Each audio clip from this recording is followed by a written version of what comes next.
कभी भी कर्जा लेके आप कॉम्पीट मत करो। यस, कर्जा लेके आप एजुकेशन के ऊपर इन्वेस्टमेंट करोगे तो उधर से आपको जिंदगी भर रिटर्न आएगा। फिर आपका हाथ खराब हो जाए, नाक खराब हो जाए, कान खराब हो जाए, तो भी आप घर बैठे पैसे कमा लोगे अगर आपके पास नॉलेज है।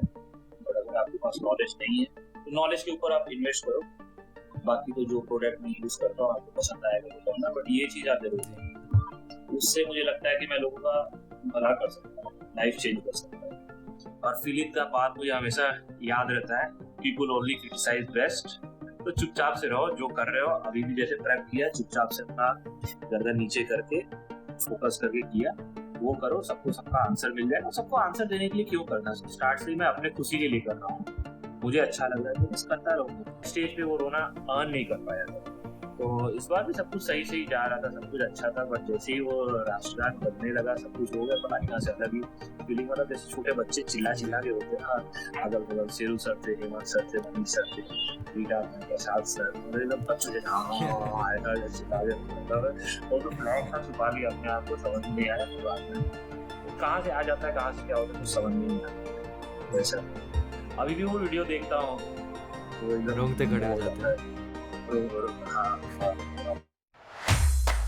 अगर आप में से किसी ने पिछले 8 सालों में से कभी देसी फिटनेस सीन फॉलो करना शुरू किया है तो ये नाम तो आपने सुना ही होगा, सिद्धांत जायसवाल। अपने टाइटल टैग अनस्टॉपेबल सिड के नाम से मशहूर ये इंसान प्रॉब्ली इंडिया के सबसे चहीते बॉडी बिल्डिंग एथलीट और कोच हैं। आज से 33 साल पहले वाराणसी में पैदा हुए सिद्धांत का बचपन से ही मुश्किलों का सामना खुशी खुशी करने में गुजरा। 2004 में 10th के बाद एक आम सी नॉन साइंस बैचलर्स डिग्री लेके आज तकरीबन 18 साल बाद ये एक बार फिर साइंस बेस्ड HSC एग्जाम्स की तैयारी कर रहे हैं। इसकी वजह सिर्फ इनका एजुकेशन की अहमियत का एहसास है, जहां इनकी प्रैक्टिकल एक्सपीरियंसेस और नॉलेज ने इनको आज इस मुकाम पे पहुंचाया है। वहीं दूसरी ओर इनका थियोरेटिकल एजुकेशन और इंडियन एजुकेशन सिस्टम पे कई इख्तिलाफी व्यूज हैं। सिद्धांत ने जहां बीते सालों में कई एथलीट्स को IFBB प्रो बनने में जी जान लगा के मेहनत की, वहीं खुद उनके प्रो बनने के सपने को 8 साल लगे। मेहनत और सब्र से लबरेज इनकी ये जिंदगी वाकई में इंस्पिरेशनल है। लेकिन क्या ये हमेशा से ऐसा रहा है? क्या है इनके अनस्टॉपेबल होने का राज, और क्या है वो किस्से या हादसे जिनसे इनको ये खिताब मिला? इस special black and white podcast में हमने सिद्धांत के साथ IFBB प्रो बनने का experience, mindset training, body building, एक साथ कोच और एथलीट होना, फार्मा इंडस्ट्री, स्टेरॉइड्स की नॉलेज, सक्सेसफुल रिलेशनशिप्स का राज और ऐसी ही कई इंपॉर्टेंट बातें की। सो मेक श्योर कि आप वीडियो के एंड तक बने रहें। ऑडियो पॉडकास्ट सुनना चाहेंगे तो हम एप्पल पॉडकास्ट और स्पॉटिफाई पे भी अवेलेबल हैं। अपने पसंदीदा टॉपिक पे आगे बढ़ने के लिए नीचे दिए गए टाइम स्टैम्प्स पर क्लिक कर सकते हैं। और किसी भी डिले के बगैर लेट्स स्टार्ट द पॉडकास्ट। सिद्धांत भाई, वेलकम टू द पॉडकास्ट। कैसे हो आप?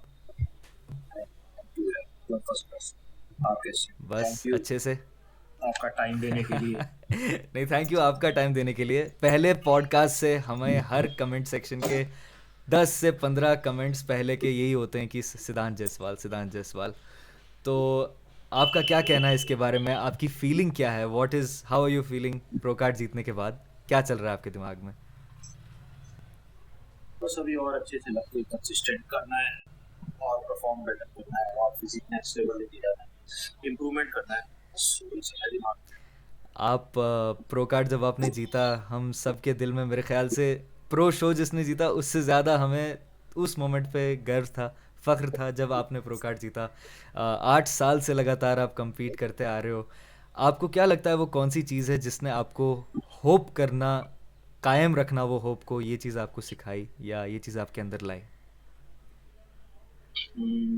वो तो बस यही था कि जो काम पसंद है वो चीज़ कर रहे हैं, तो प्रो कार्ड मिलना ना मिलना वो तो होता है, बात की बात है। मेन तो यही है कि जो काम पसंद है वो कर रहे हैं, तो बिना किसी एक्सपेक्टेशन रहता है, मिलता है तो और अच्छा लगता है। तो किसी बार मिला तो बहुत अच्छा लगा और ज़्यादा फिर आगे का रास्ता खुल गया। जी जी। आपको अपनी जो परफॉर्मेंस है उसके बारे में कुछ कहना, या आप जो बंगाल टाइगर के नीचे आप जब ट्रेन कर रहे थे, वो खुद एक नामवर एथलीट हैं, आपकी इस एक्सपीरियंस के बारे में आप क्या कहना? ये पर्टिकुलर प्रेप आपका कैसा गया और स्टेज की परफॉर्मेंस आपको क्या लगी? Exactly how was it? मेरा जैसे पहले भी आपको बताया था कि तो कार्ड जीतना तो मुझे जो था 2015 में चाहिए था, जहाँ मैं कॉम्पीट करने के लिए गया था, जो उस टाइम पे स्पोर्ट्स का रिक्वायरमेंट था उस तरीके से था मैं, बट वहाँ नहीं हुआ।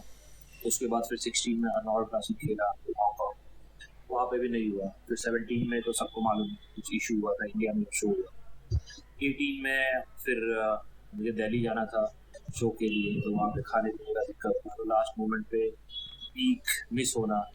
19 में भी थोड़ा सा ऊपर नीचे हुआ था, प्री रनिंग हुआ, फाइनल हुआ नहीं था। फाइनल में ज़्यादा टाइट हार्ड सब कुछ था।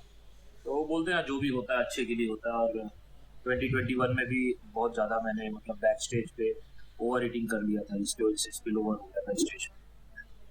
तो फिजिक तो मेरी डे बाय डे इंप्रूव होते जा रही थी। मसल मेच्योरिटी, जैसे ऑक्सीजन करना, कट डाउन करना, उसका आपके मसल भी मेच्योर होते हैं, साइज भी आपका इम्प्रूव होता है। तो प्रॉपर तरीके से मैं ग्रो तो हो ही रहा था, जस्ट ये था कि मुझे एक नाम मिलना, रिवॉर्ड मिलना बाकी था, जो कि इस बार वो भी हो गया।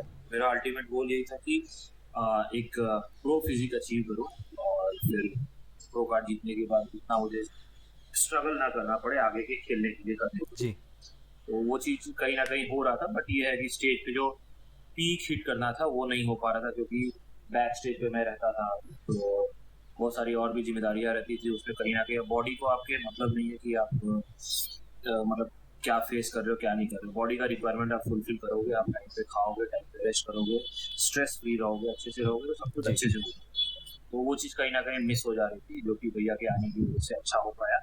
और स्टेज पे मैं अपना बेस्ट टू बेस्ट दिया, और वन साइडेड आप बोल सकते हो, वन जी साइडेड। जी ज़रूर। बहुत सारे लोग आपसे प्यार करते हैं सिद्धांत भाई। आपकी जो जर्नी है फॉलो बहुत लोग करते हैं, इवन एज अ कोच भी आपको बहुत सारे कोचेस भी फॉलो करते हैं, आपसे इंस्पिरेशन लेते हैं। जी जिन जी लोगों को पता जी। नहीं है, सिद्धांत भाई खुद एथलीट भी हैं, लेकिन ये एक टाइम पे 10 से 15 एथलीट्स जो इनके compete भी करते रहते हैं देश के अलग अलग कोने में, दुनिया के अलग अलग कोने में। सिद्धांत भाई, मैं आपसे ये पूछना चाह रहा हूँ कि आप एक कोच होते होते आप एक एथलीट लाइफ कैसे मैनेज करते हो? क्या ये डिफ़िकल्ट है? और स्पेशली जब आपके एथलीट्स compete कर रहे हो और आप खुद compete कर रहे हो, ये इक्वेशन कैसे बनती है आपकी? डिफिकल्ट उनके लिए होता जो जिसका जो होता मतलब उसको मजबूरी में करना पड़ता कि ये करना है, करने से ही मेरा सब कुछ चलेगा, ये हुँ, होगा वो होगा।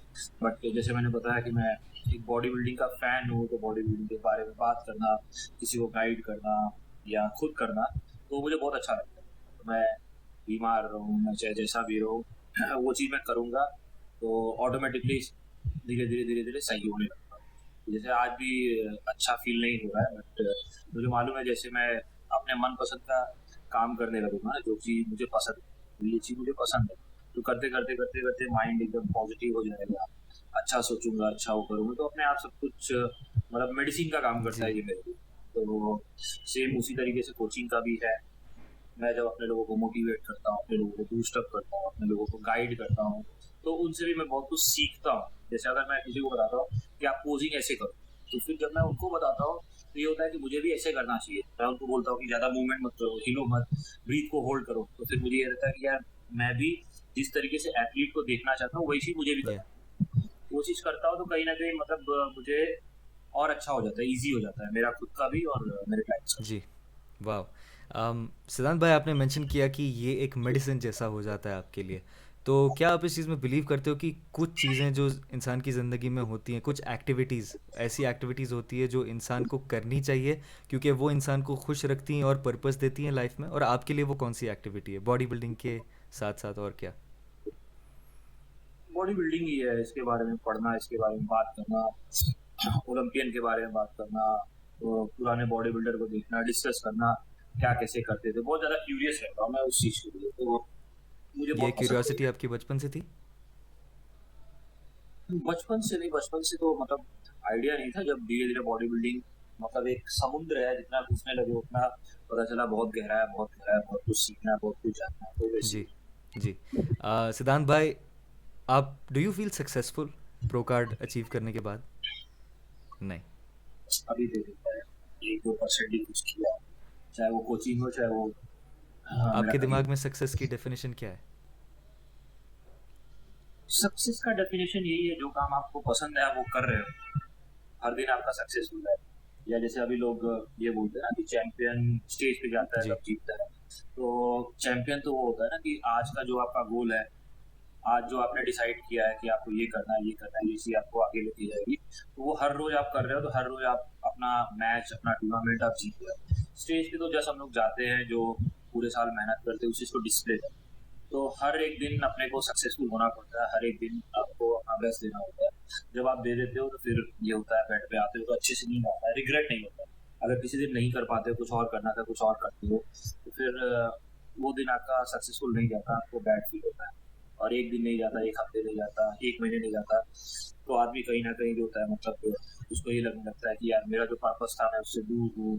भले से वो कितना भी पैसा कमा रहा है, कितना भी कुछ अच्छा कर रहा है, बट जो काम उसको पसंद था वो नहीं कर रहा है, कुछ और कर रहा है, तो वो कहीं ना कहीं सक्सेसफुल नहीं, मतलब मेरा मानना जी ये।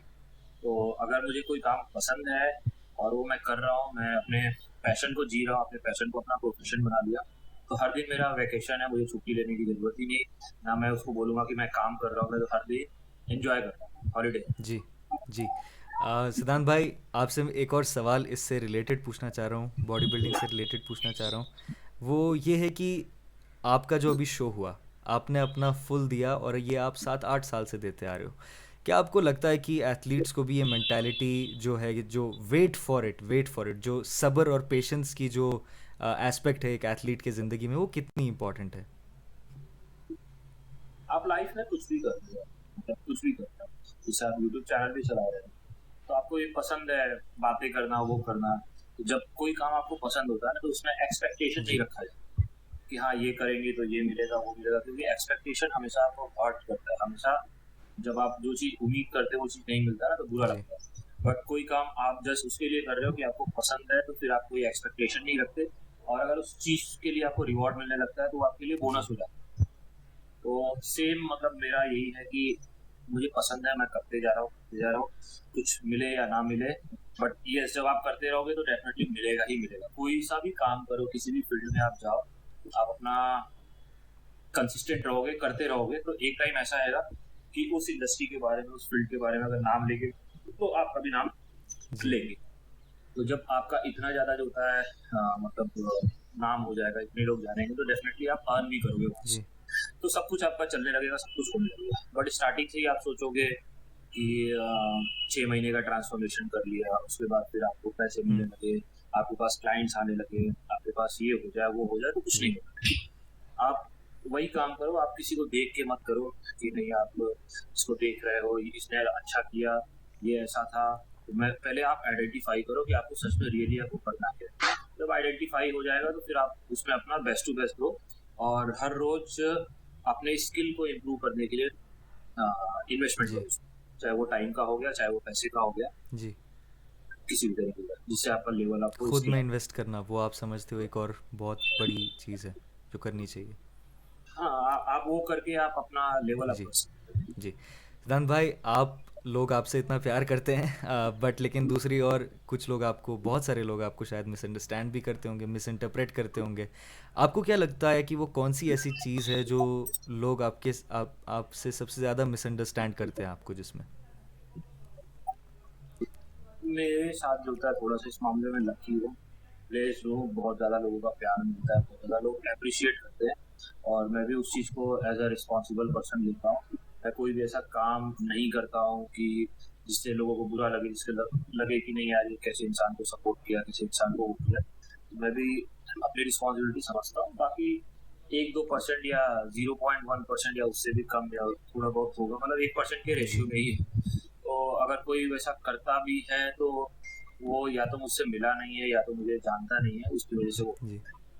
जो लोग मुझे मिले हैं, जो लोग मुझे पर्सनली कभी बात की है, तो फिर उनका सब कुछ क्या बोलते हैं, विचारधारा जी। चेंज हो गया क्या कोई ऐसी चीज़ है जो लोगों को सिद्धांत जायसवाल के बारे में नहीं पता? है। नहीं, जैसा हूँ मैं वैसे ही, फुल ट्रांसपेरेंट, हाँ? कुछ ऐसा वो नहीं। ट्रांसपेरेंट बोलिए या मतलब कवर करने का टाइम ही नहीं है इतना शायद। वक़्त ही नहीं है जो है वो है, मामलों में पड़ने। जो है वो है, मतलब इतना या तो भगवान ने दिमाग नहीं दिया कि इधर कुछ और करो, उधर कुछ और करो, जैसे है वैसे, जैसे रहता हूँ वैसे रहता हूँ, मस्त रहता हूँ। अमेजिंग। सिद्धांत भाई, आपकी ज़िंदगी में आप क्या कंसिडर करोगे कि वो एक चीज़ जो आपकी सबसे बड़ी फेलियर है और उससे आपने क्या सीखा? समय को बर्बाद करना, अगर बोलता है समय का सही से यूटिलाइज कर ले, हाँ, तो और ज़्यादा बेटर कर सकता हूँ और अच्छे लेवल पे जी, होता, और ज़्यादा डिसिप्लिन में रहना, टाइम पे खाना, टाइम पे सोना, टाइम पे उठना, डिस्ट्रैक्शन से दूर रहना, सोशल मीडिया हो गया, मोबाइल के थ्रू टाइम बर्बाद करना, वो सब करना, वो सब चीज़ें ना करो तो और बेटर कर सकता था जी, लाइफ। जी। अ, टाइम के बारे में मैं आपसे एक और सवाल पूछना चाह रहा हूँ कि आप जब पैदा हुए, आप जिस जगह बनारस में पैदा हुए, आप वहाँ पले-बड़े, आपने अपनी स्कूलिंग और एजुकेशन की, आपने बीकॉम किया। उसके बाद से आपका आपका स्कूल में सबसे फ़ेवरेट सब्जेक्ट क्या था? कि कैसा आपका तब माइंडसेट था? स्टार्टिंग में वो था लिखने उखने में, खुद से कहानी बनाने में, वो सब करने में, रामायण महाभारत देखो वो करो, तो फिर हिस्ट्री थोड़ा सा अच्छा लगता था, लिखते जाओ, सोचते जाओ। बाद में फिर एक टीचर थे बायोलॉजी जी, के, तो उनका पढ़ाने का तरीका काफ़ी अच्छा था, तो नाइन्थ में तो बायो में थोड़ा सा इंटरेस्ट जाग गया। बाकी उसके बाद टेंथ करने के बाद फिर कोई इतना इंटरेस्ट नहीं रहा, फिर मेरा माइंड सेट ये हो गया, या तो सराउंडिंग ऐसे लोगों के बीच में था कि अरे जब पैसे ही कमाने हैं तो इतना ज़्यादा जो होता है पढ़ाई पे वो करके उससे कुछ मतलब नहीं, उससे अच्छा दूसरी चीज़ में दिमाग लगाओ और पैसे जी, कमाओ। तो ऐसा, जो कि ये समझ में आता है कि नहीं, अभी अगर एजुकेशन सिस्टम अपना थोड़ा सा ना थोड़ा डिफरेंट होना जी, चाहिए, जैसे मुझे लगता है। अभी अगर आइडेंटिफाई कर लिया था मैंने कि मुझे बॉडी बिल्डिंग करना है, तो टेंथ के बाद अगर बॉडी बिल्डिंग के बारे में पढ़ाई जी, करता है, जो भी चीज़ें हैं, चाहे जैसे अब यहाँ पे ऑप्शन अवेलेबल है, पीटी हो गया, स्पोर्ट्स न्यूट्रिशन हो गया, स्पेशल पॉपुलेशन हो गया, मास्टर ट्रेनर हो गया, अगर ये सब चीज़ें जब मैं 17-18 साल का था तभी पढ़ाई कर जी, लिया होता, तभी वो करता है तो और सीखता और आगे बढ़ता है। तो बीच में इंटरेस्ट पूरा जागने लगा था कि नहीं यार, अभी भी करूँगा मैं, शो की वजह से मैं रुक गया था कि डॉक्टरी का पढ़ाई करना, ये करना, वो करना। तो आइडेंटिफाई नहीं हो पाता था ना, मेन पहले ये था कि पढ़ के क्या करना है, गोल यही रहता था कि नहीं इतना पढ़ाई करना ज़रूरी है। तो उसको उसी हिसाब से किया गया था, मतलब वो हुँ, सपोर्ट से नकल मार के 10th के बाद वैसे वो करके अपने आगे चलता है, जी, ऐसा होता है। तो वो पढ़ना ना पढ़ना कोई मतलब नहीं है, नाम का जी, डिग्री। बट वही टाइम अगर मैं यूटिलाइज़ किया होता, मुझे आइडेंटिफ़ाई हो जाता, जिस चीज़ के लिए मैं क्यूरियस जी, था, बॉडी बिल्डिंग के बारे में, उसका पढ़ाई हो जी, सकता, उसका किया होता तो और अच्छा भी मुझे नॉलेज होता और अच्छा मुझे सब कुछ जी, होता। जो कि होने में टाइम लग गया, बाकी का समय बीच में बर्बाद हो जी, गया। तो वही है ना कि अपना एजुकेशन सिस्टम अगर सही रहे, बच्चों को आइडेंटिफाई हो गया यंग एज में कि ये करना है, और फिर वो चीज़ के लिए वो पढ़ेंगे, उनको फिर फोर्स भी नहीं करना जी, पड़ेगा कि बेटा पढ़ो, बेटा ये करो। उनका अपने अंदर से ही जो होता है इंटरेस्ट जागेगा, क्योंकि उसके लिए क्यूरियस है उनका। और एक बार पढ़ने लगो, एक बार सीखने लगो, तो आपका और थोड़ा डिजायर बढ़ जाता है कि इसके अंदर और जाए, और जी, क्या है, और क्या है, और जी, तो कहीं ना कहीं थोड़ा सा एजुकेशन सिस्टम अपना है गड़बड़, इसकी वजह से शुरू जी। होता है। बाकी तो सब इसमें ठीक मैं है। थोड़ा और डीप डाइव करना चाह रहा हूँ। एजुकेशन के मामले में क्या आपको लगता है कि प्रैक्टिकल एजुकेशन ज़्यादा इम्पोर्टेंट है या क्योंकि जिस तरीके से हमारी एजुकेशन अभी है सिस्टम, मेरे ओपिनियन में ये रिसर्च बेस्ड, फॉर एग्जांपल अगर आपको इंजीनियर बनना है तो आपको शायद हम्म, इसकी ज़रूरत पड़ेगी, डॉक्टर बनना है तो इसकी ज़रूरत पड़ेगी ही पड़ेगी, because you have to go the traditional way, research करना पड़ेगा। बट हर फील्ड में मुझे लगता है कि एक इंसान एक्सपीरियंस से भी सीखता है। वो चीज़। एक्सपीरियंस से तो बहुत जी। कुछ सीखते ही है। एक्सपीरियंस से क्या होता है कि हम लोग गलतियां हुँ, करते हैं, करके फिर अपने को पता चलता है। एक गूगल मैप पे देख के जाना, और एक तो मतलब गूगल मैप पे देख के टाइम बताना कि हाँ ये टाइम इतने देर में इतना डेस्टिनेशन आपका कवर जी, अप हो जाए। बट एक रियल में जाके जब आप आते हो तो आपको पता चलता है कि रास्ते में गड्ढा था, रास्ते में ये प्रॉब्लम था, या जो गूगल मैप पे जो टाइम बताया 30 की स्पीड से बताया, 40 की, आप 60 की जी। स्पीड से गए। तो कोई भी चीज़ जब आप प्रैक्टिकल करते हो तो उसका एक्सपीरियंस अलग होता है, और बहुत ज़्यादा चीज़ आपको सीखने को मिलती है, वो तो है ही। या या आप बॉडी बिल्डिंग आप कितना भी किताबों से पढ़ लो, जब आप करते हो तो फिर आपको पता चलता है कि अच्छा ये परेशानी है, अच्छा ये लेना पड़ता है, लेने के बाद ये दिक्कत होता है, तो इधर ऐसा होता है, उधर वैसा होता है। तो जो लोग कर लेते हैं ना, तो उनको आइडिया होता है। जैसे अभी कोई बंदा है, उसने सब कुछ करके बॉडी बिल्डिंग की जी, तैयारी की, अब उसको मालूम ही नहीं, बैक स्टेज का उसको एक्सपीरियंस ही नहीं है कि कैसे क्या होता है। मैं तो अभी क्या रहता है कि अपने क्लाइंट को एक एक चीज बोलता हूँ लेके जाना, चाहे वो मैट हो गया, चाहे म्यूजिक डाउनलोड करके लेके जी, जाना है, किसी से मतलब नहीं रखना है। अब भले से तुम्हारा कॉम्पिटिशन का टाइम दिया कि मॉर्निंग में 10 जी, बजे होगा, मैं बोलता हूँ 6 के 6 मील्स लेके जाओ। अगर वहाँ पे लेट होता है तो अपने को कंप्लेन नहीं करना है कि लेट हुआ, रात को 12 बजे भी हो तो अपने को जाना है जीत Yes. के। तो बहुत सारा चीज आप मतलब किताबों से पढ़ लोगे, बट जब आप रियल में करते हो ना तो आपको एक्सपीरियंस मिलता है, तो उस एक्सपीरियंस से आप और ज्यादा बेटर कर जी। सकते हो। तो यस, प्रैक्टिकल तो जो होता है हमेशा बेस्ट है। um, अगर आपको लोग एक चीज़ के लिए जानते सिद्धांत भाई आपकी ज़िंदगी में, वो कौन सी एक चीज़ होती जिसके लिए आप चाहते हो लोग आपको जाने? यही कि दुनिया में इम्पॉसिबल कुछ भी नहीं है, हम जो चीज सोच सकते हैं उसको हम कर सकते हैं। और कभी कभी चीजों में टाइम जी। लगता है, बट कंसिस्टेंट रहेंगे तो जो भी चीज करना है, जो भी अचीव करना है, सब कर लेंगे। कोई भी मिलेनियर बन सकता है, बिलियनियर बन सकता है, बॉडी बिल्डर बन सकता है, कुछ भी कर सकता है, बट यह उसके लिए आपको उसका रेंट पे करना पड़ेगा और उतना टाइम पे करना पड़ेगा। रेंट के अंदर आपका हार्डवर्क आ गया, आपका कंसिस्टेंसी आ गया, आपका पेशेंस आ गया, हर चीज। तो करने वाले तो सब इंसान ही है। तो यही है कि कुछ भी आप कर सकते हो, जो भी आप ठान लो आप जी। कर सकते in short you are unstoppable. That guy was हो। Yes I unstoppable, am. हाँ। हर कोई बन सकता है अनस्टॉपेबल। कोई भी काम आप करो जो आपको पसंद हो, आपको प्यार हो, विदाउट एक्सपेक्टेशन। एक्सपेक्टेशन रखोगे तो कहीं ना कहीं आपको स्टॉप होना पड़ेगा, जी। रुकना, क्योंकि फिर आप उम्मीद करोगे वो चीज, हर चीज अपने हिसाब से नहीं जी। चलती, नहीं मिलता है। तो जब नहीं मिलता है तो तकलीफ होता है, बुरा जी। लगता है। बुरा लगता है तो कहीं ना कहीं आदमी पीछे हटने जी। लगता है, तो आप रुक जाओगे। सिद्धांत भाई, क्या आपको लगता है कि एक इंसान जब अपने फिजिकल गोल्स अचीव कर लेता है, वो उसको एक अलग कॉन्फिडेंस देती है एज कम्पेयर टू अपने मेंटल गोल्स अचीव करने में? कोई सा भी गोल आपको अचीव करना है तो उसमें फिजिकल, मेंटल, फाइनेंशियल हर तरीके से इन्वॉल्व जी। होना ही पड़ेगा। सब एक दूसरे से जी। कनेक्टेड है। आप ऐसा नहीं है कि आप चाहते हो कि आप फिट रहो तो, और आप मेंटली जो होता है बहुत डिस्टर्ब हो और आप फिट हो जाओ, यस। पॉसिबल ही नहीं। जब आपको रात को सोने ही नहीं जाओगे, सो ही नहीं पाओगे, दिमाग में 50 तरीके की चीजें चलती रहेंगी, इधर से परेशान हो, उधर से परेशान हो, तो आप कितना भी ट्रेनिंग कर लो, डाइट कर लो, आपका रिकवरी नहीं, सेवन। तो आप ग्रो नहीं कर पाओगे। तो ये तीनों चारों चीज जो होता है एक दूसरे से कनेक्टेड। अभी आप मेंटली आप पॉजिटिव हो, फिजिकली भी आप ट्रेनिंग जी। कर रहे हो, बट खाने के लिए, सब कुछ करने के लिए पैसे जी। ही नहीं, फाइनेंशियल आप टूटे हुए हो, तो भी नहीं हो पाएगा। तो ये सब तीनों एक दूसरे से कनेक्टेड। वाह।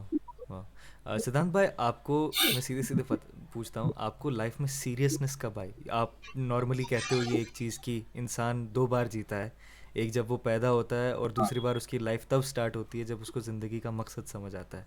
आपको ज़िंदगी रियलाइज। का मकसद कब समझ आया? मुझे ये सब बोले तो कुछ ऐसा समझ में नहीं आया मुझे। एक्सीडेंटली या लकली मुझे ये हो गया कि मुझे ये चीज़ करना है, और वो चीज़ मैं कर पा रहा हूँ, और करते करते मुझे रास्ता भी मिलने लगा। मैं थोड़ा सा है दिमाग दिमाग लगा के पैसे भी कमाने लगे, थोड़ा सा स्मार्टनेस दिखाया कि नहीं, पहले पैसे सेव करूँ, पहले सोर्स ऑफ इनकम बनाओ, ताकि मैं लंबा चल पाऊंगा, ताकि मुझे रुकना नहीं पड़ेगा, किसी से मांगना नहीं पड़ेगा, किसी से वो नहीं करना पड़ेगा। और हर स्पोर्ट्स में, हर गेम में, हर काम में मतलब पॉजिटिव है तो नेगेटिव भी जी। है। हर कोई सक्सेसफुल नहीं है। तो अगर मैं सिर्फ जो होता है नेगेटिव लोगों को देख रहा हूँ कि हाँ ये लोग इतने टाइम से जुड़े हैं, क्योंकि फेलियर ज़्यादा जी। होता है। अगर आप देखोगे 100 में से 95% फेल होते हैं, 5% सक्सेसफुल होते हैं किसी भी फील्ड में। वो भी रेशियो क्या पता मैं ज़्यादा बता दूँ। चाहे आप, अगर लोग कंपेयर ऐसे करते हैं ना, अरे बॉडी बिल्डिंग में क्या रखा है, तो वैसे आप देखोगे तो डॉक्टरी भी, एमबीबीएस भी करके बहुत सारे लोग, हर कोई क्लिनिक नहीं जी। खोल पाता है। कोई कुछ और जॉब कर रहा है, एमबीए करके कोई कुछ और कर रहा है। तो रेशियो सक्सेसफुल होने का ना बहुत कम जी। होता है। तो मोस्टली लोग जिसको नहीं करना है तो वो वही देखते हैं कि यार इसने किया, ये नहीं हो पाया। तो हर कोई कंफर्ट जोन वाला जॉब करना या काम करना वो जी। सोचता है।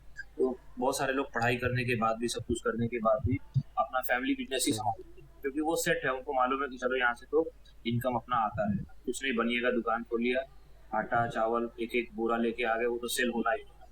वो रिस्क नहीं लेते, वो सेफ लाइफ देखते हैं, सेफ लाइफ वो करते हैं। तो उसकी वजह से वो 5% या 2% के क्लब बोल लो उसमें नहीं आ पाते, क्योंकि आपको थोड़ा रिस्क भी लेना पड़ता है और लगे रहने पड़ता है। लगे रहो, लगे रहो, लगे रहो, लगे रहो। अब कब आपको क्या मिलेगा कुछ जी। भरोसा नहीं। जी। सिद्धांत भाई, आप बनारस में पैदा हुए, वहाँ पे आपने पढ़ाई की, वहाँ पे रहे आप काफ़ी टाइम पे। आप फिर मुंबई की आने की जर्नी आप थोड़ा बता दीजिए, आपका मकसद क्या था मुंबई आने का और ये कब और कैसे हुआ? हाँ, मैं वही पहले भी बताया था, फनी है। अच्छा देखो, मैंने आपको बोला ना कि फील अच्छा नहीं हो रहा था, थोड़ा सा मेरे स्टमक में जो है मतलब शायद गैस हुआ है, एसिडिटी हुआ है कुछ। अभी शो के बाद से थोड़ा सा चीज़ें, मुझे मिल्क वाली चीज़ बहुत पसंद है, तो मे भी बहुत टाइम से मैं नहीं खाया जी, पिया, और वो खाने की वजह से कुछ बॉडी सही से रिस्पॉन्स नहीं कर रही, जी। तो उसकी वजह से प्रॉब्लम हुआ जो भी हुआ। बट एकदम डल डल था, बट अब जैसे लग रहा है जून आ में गए घुसा ज़ोन हूँ, में। अब पॉजिटिव हो रहा। अभी भी नहीं आया, अच्छा अभी भी चल रहा जैसे है। उस दिन जी, एनर्जेटिक था ना वैसा वो नहीं था, बट अभी लगता है अभी जी, आ जाओ। तो वही है ना कि आप बीमार हो, आप जो भी हो, बट जो चीज़ आपको जी। पसंद है ना, वो चीज़ आप करने लगोगे तो ऑटोमेटिकली सब अच्छा सब लगने अच्छा लगेगा। लगे। चलो। हाँ, तो वाराणसी से मैं आया यहाँ पे, कुछ ऐसा कोई प्लान नहीं था, कुछ ऐसा वो नहीं था, बट ये था कि हाँ फिटनेस इंडस्ट्री में ही कुछ करूँ। जी। तो 22/11 26/11 को पसार आया था, 22/11 को मैं आया था। शिट। धमाके हो गए। वो यादगार हो गया यादगार। है। धमाकेदार एंट्री। जी। But rest in peace. 26/11 that was a devastating time. लेकिन उसके आने के बाद आपने जब पहली चीज़ ये देखी कि यार मुंबई आते ही मेरे साथ ऐसा हुआ, आपको क्या लगा? कुछ पनौती है या कुछ है, या क्या लगा आपको? नहीं, उस टाइम पे लड़कपन था, उस टाइम पे इतना जी, मेच्योरिटी नहीं था, उस टाइम पे मतलब इतना पता नहीं था कि क्या है क्या नहीं है। और जिसके यहाँ पे मैं आया भी था, वो म्यूजिशियन थे, वो भी अपना स्ट्रगल कर रहे थे, वो कर रहे थे, अच्छा। तो उनके यहाँ पे मैं रहता था, गिटारिस्ट थे वो, और बैकग्राउंड म्यूजिक वगैरह बजाते थे, तो जी, उतना मेरे अंदर मेच्योरिटी नहीं था। मैं तो जैसा आया था मुझे ये था कि जिम जाऊंगा, बॉडी बनाऊंगा, ये करूंगा, कहीं ट्रेनर बन जाऊंगा, और कुछ खास ना बात करने आना ना कुछ करना, तो बहुत सारी चीज़ें थी। फिर जितना उनको था उन्होंने थोड़ा सा हेल्प किया, सपोर्ट किया, फिर बाद में मैं इधर उधर स्ट्रगल किया, ठोकर खाया, खा खा के मजबूत हुआ, जी। सीखा, सीखते सीखते सीखते सीखते फिर जो करने आया था वो कर पाने लगा, वाह। बहुत साल के बाद। आपकी फैमिली बैकग्राउंड वर यू मतलब आपकी फैमिली में सीधे सीधे पूछता हूँ, हमारे व्यूअर्स भी हैं वो भी ये जानना चाहते होंगे, आपकी फाइनेंशियली आप स्ट्रांग थे? फैमिली बैकग्राउंड आपकी या कैसा था? नहीं नहीं नहीं नहीं, वो तो करने धरने वाला सब कुछ अभी भी नहीं है। ओके। तो मेरे फादर का जितना मतलब माइंड था या जितना उनका कैपेसिटी था उस हिसाब से वो करते थे, तो उतना वो सक्षम नहीं हो जी, पाए, और वो सेट नहीं हो पाए। कुछ एक बड़ी फैमिली थी, तो उसमें भी छोड़ना जाना, दूसरे शहर शिफ्ट होना, अपना घर छोड़ना, तो बहुत सारी मुश्किलों में ये चीज़ें दी जी, थी, तो उनको जितना जितना था उन्होंने अपने हिसाब जी। से किया। तो बाकी आपने हैंडल किया। ओके ओके आपको क्या था। लगता है कि जिन जिन लड़कों पे, जिन लोगों पे जल्दी ये फाइनेंशियल प्रेशर पड़ जाती है फैमिली की, वो कहीं ना कहीं अपने ख्वाब परस्यू करने में खुद को सैक्रिफाइस करते हैं, आपका इसके बारे में क्या सोचना है, क्या मानना है? नहीं, वही होता है कि मतलब कभी कभी हालात आपको स्ट्रांग बना देता है, आपको फाइटर बना देता है। और जैसे मैं ये भी बोल सकता हूँ कि अभी 32 के एज में मैंने प्रो कार्ड जी, जीता, तो अगर मेरा सब कुछ सही रहता और स्टार्टिंग से ही सपोर्ट रहता, तो मैं 22 में भी जीत जाता, क्योंकि फिर मुझे जिम्मेदारी नहीं रहता, फिर मुझे मेरे पढ़ाई के लिए भी खुद से कमाना नहीं जी, पड़ता, मुझे मेरे खाने के लिए खुद से नहीं कमाना पड़ता, खुद से नहीं करना पड़ता। मैं 13 साल का था तब से ही मैं काम करना, सब जी, कुछ करना, तो बेसिक बेसिक चीज़ों के लिए भी पूरा इन्वॉल्वमेंट देना पड़ता था। वो चीज़ अगर मैं स्पोर्ट्स में देता तो और यंग एज में मैं कर जी, पाता। तो पहले तो मुझे अपना सर्वाइवल के लिए करना जी, था, जब सब कुछ सेट हो गया फिर आया कि हाँ मुझे अब चलो मेरा ड्रीम है, मेरा गोल है, उसके लिए अब मुझे काम जी। करना है। तो वही चीज़ सिद्धांत है। भाई। बहुत सारे लोग लकी जी, रहते हैं कि उनको उनके पेरेंट्स से सपोर्ट मिल गया, वो हो गया। बहुत सारे लड़के ऐसे भी रहते हैं कि सब कुछ होने के बाद भी घर से भी सक्षम होते हैं, सपोर्ट मिलता है, फिर भी वो गलत काम करते हैं। तो जो करने वाले लड़के हैं वो तो जी, करते ही हैं, चाहे उनको घर से मिले या ना मिले, कभी कभी लेट हो जाता है मेरे जैसा। और जो लोग को सपोर्ट मिलता है और उनके अंदर डिजायर रहता है, उनके अंदर भूख रहता है, तो वो जी, करते हैं, तो उनको उस चीज़ का एडवांटेज मिल जाता है कि कम टाइम में वो जी। अच्छा कर लें। सिद्धांत भाई, अगला सवाल इसी से रिलेटेड है थोड़ा। बहुत सारे लोग ये भी पूछते हैं कि पेरेंट्स को कन्विंस करना, घर वालों को कन्विंस करना, जनरेशन्स बदलती हैं, लोग अपना अपने आप को उस तरीके से इवॉल्व नहीं करते कि वो अपने बच्चों का समझे या अगले जनरेशन्स का समझे। आपको क्या लगता है कि कोई ऐसी चीज़, फॉर एग्जांपल मुझे पता है कि कोई ऐसी चीज़ है वो करने में अच्छी है, साफ कमाई है, साफ काम है, अच्छा काम है, लेकिन अगर मेरे माँ बाप, मैं एग्जांपल दे रहा हूँ आपको, उनको ऑर्थोडॉक्स हैं, वो ऑर्थोडॉक्स सोचते हैं, तो उस केस में आप क्या सजेस्ट करते हैं ऐसे लड़के को जिसको कुछ करना है और वो साफ काम है, अच्छा काम है, लेकिन उसके माँ बाप कन्विंस नहीं हो रहे, तो और यहाँ से टाइम भी निकल रहा है, तो आप क्या बोलते हैं उसको, क्या सजेस्ट करते हैं? आपको आपको प्रूव करना पड़ेगा अपने आप को। आपको जो होता है ना बताना पड़ेगा। जैसे अभी मैं ही हूँ, अगर मैं बॉडी जी बिल्डिंग कर रहा हूँ, ठीक है, तो दो नजरिए से मेरे घर वाले देखेंगे। एक तो अगर मैं उनका जो भी रिक्वायरमेंट है वो फुलफिल जी करूंगा, तो फिर वो बोलेंगे कि नहीं यार कितना मेहनत करता है तुम्हारा, वो 6 6 बार खाता है, 2 2 बार जिम जाता है, बाहर की चीजें नहीं खाता, अपने काम से काम रखता है, ये करता है वो करता है। जब अगर मैं घर का रिक्वायरमेंट जी फुलफिल कर रहा हूँ, अपना इस काम से मैं अपना घर चला पा रहा हूँ। अगर वही चीज जो होता है मैं करूँगा और घर का रिक्वायरमेंट फुलफिल नहीं करूँगा, घर वालों से ही पैसे मांगूंगा, घर वालों से ही लेके सब कुछ करूँगा, तो वही घर वाले बोलेंगे "ये इस तरह क्या करता है, दिन भर घर पे सोया जी रहता है, 6 बार खाता है, 2 बार जिम जाता है, हम लोग यहाँ मेहनत करके कमा रहे हैं, हम लोग ये कर रहे हैं वो कर रहे हैं", तो देखने का नजरिया बदल जी जाता है। तो आपको अपने आप को प्रूव करना पड़ेगा। आप किसी भी फील्ड में जाओ, किसी भी जगह पे जाओ, इवन जैसे मैंने पहले बोला ना, डॉक्टरी कर रहे, इंजीनियरिंग कर रहे, उसमें भी आपको पूरे टाइम पढ़ाई करना पड़ेगा, पूरे टाइम अपने आप को अ, अगर आप एक बार आपका जो होता है क्लियर नहीं होता है, फिर दूसरी बार करते हो, तीसरी बार करते हो, तो फिर घर वाले भी बोलेंगे पढ़ाई लिखाई छोड़ो, कुछ जो होता है काम धाम करो, अब ये तुम्हारे बस का नहीं है, तुमसे नहीं होगा। तो हर जगह पे आप जब परफॉर्म करोगे तभी आपको सपोर्ट किया जाएगा, नहीं तो नहीं किया जी जाएगा। जी बहुत रेयरली है कि आप राजा महाराजा के घर पे पैदा हुए हो, चलो कुछ नहीं भी कर रहे हो, जो अपना मर्जी है वो कर रहे हो, नहीं भी करते हो तो घंटा किसी को कोई फर्क नहीं। जी बट अगर आप ऐसी फैमिली से बिलोंग करते हो जहाँ पे उस टाइम के बाद आपको करना ही पड़ता है फाइनेंशियल सपोर्ट, नहीं तो फिर घर वाले आपको दूसरी निगाह जी से देखते राइट सो हैं। तो आपको प्रूव करना पड़ेगा। आप किसी भी बॉडी बिल्डिंग छोड़ दो यार, मैं तो वही बोल रहा हूँ ना, एजुकेशन में भी आप चले जाओगे, कुछ भी करोगे, बार बार अगर आप फेल होने लगे, जो सा भी आपको डिग्री लेना है नहीं ले पा रहे, तो कि घर वाले, इसलिए बहुत सारे लोग अच्छे मार्क्स से पास भी होते हैं, सब कुछ अच्छा रहता है, जॉब नहीं मिलता, ये नहीं होता, तो भी घर वाले उनको ब्लेम करते हैं कि यार इतना पढ़ लिख के क्या फायदा, इतना ये करके क्या फायदा, कमा तो कुछ नहीं रहा, तुझसे अच्छा जो होता है शर्मा जी का लड़का कमा रहा है। ये तो वही ये वाला कंपैरिजन एग्जाम्पल के हो बारे में जाता क्या है। कहना चाहोगे आप? एक तो लोगों का खुद को दूसरों से कंपेयर करना और बाकियों का उस इंसान को दूसरे से कंपेयर करना। हाँ, तो वो चीज वो ये दोनों सीसी से दूर रहता हूँ। वही आपको, वो भी आपको कहीं ना कहीं रोक देगा, कंपेयर और कंप्लेन। जब आप किसी चीज को किसी से कंपेयर करोगे तो फिर आप हमेशा दुखी जी रहोगे। जैसे मैंने पहले भी एक वीडियो में बताया था, मैं अपने आप को कंपेयर करने लगा अपने दूसरे एथलीट भाई लोगों से कि यार ये लोग उतना डिसिप्लिन में नहीं रहते, उतना कंसिस्टेंट नहीं रहते, मैं पूरे साल डाइट करता हूँ, पूरे साल ट्रेनिंग करता हूँ, कार्डियो करता हूँ, फिर भी मेरी बॉडी जैसे ही अगर मतलब थोड़ा सा भी आउट ऑफ रूटीन होता हूँ तो एकदम ऐसा लगता है कि कभी जिम ही नहीं किया, कभी ट्रेनिंग नहीं किया। तो मैं बहुत कंप्लेन कर रहा था कि भगवान मेरे साथ ऐसा जी क्यों हुआ, बहुत दुखी था जी मैं। फिर उसी टाइम पे मैं अपने डॉग्स को लेके नीचे गया घुमाने के लिए, तो एक फादर था, वो अपने बेटे को लिया हुआ, और वो 19 साल 20 साल 23 साल का होगा, तो वो उसको सुसु करना था, तो उसको उसका फादर सुसु करा।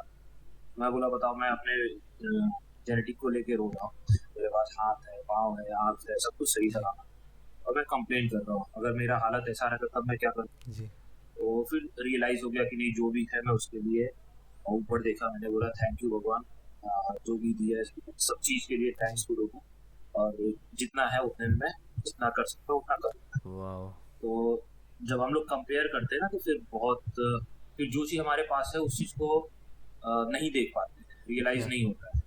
तो इसके लिए मैं जब शो भी खेलता हूँ ना, मुझे जो सा भी प्लेस मिलता है मैं खुश रहता हूँ, मैं बोलता चलो इतना तो मिला, कम से कम 400 लड़के 500 लड़के खेल रहे थे, उसमें से कितने को तो टॉप 10 में भी नहीं है, मुझे चलो ब्रॉन्ज मिला, कोई बात नहीं, और मेहनत करूंगा अगले बार और अच्छा, और करूंगा और अच्छा करूंगा। क्योंकि शो भी जब आप खेलते हो ना, तो एक चीज आप अचीव करोगे तो एक चीज रह जाएगा। जैसे अभी प्रो कार्ड लिया, फिर प्रो शो में जी नहीं हो पाया, तो उसके लिए मैं सैड हो रहा था। फिर मैं बोला जो चीज मुझे मिला है मैं उसके लिए खुश हूँ ना, जो नहीं मिला उसके लिए अगले बार मेहनत करूंगा। मैं कौन सा मेरा हाथ पाँव जो होता है हथकड़ी लगा जी दिया गया है, कंप्लेन क्यों करना, मतलब जब ये है कि भाई ये चीज किया नहीं हुआ, और नहीं होने के बाद फिर आपको फांसी दे दिया जाएगा, आपको वो दे दिया जाएगा, तो आप जस्टिफिकेशन दो, तो आप कंप्लेन करो, कंपेयर करो अपनी जान बचाने के लिए।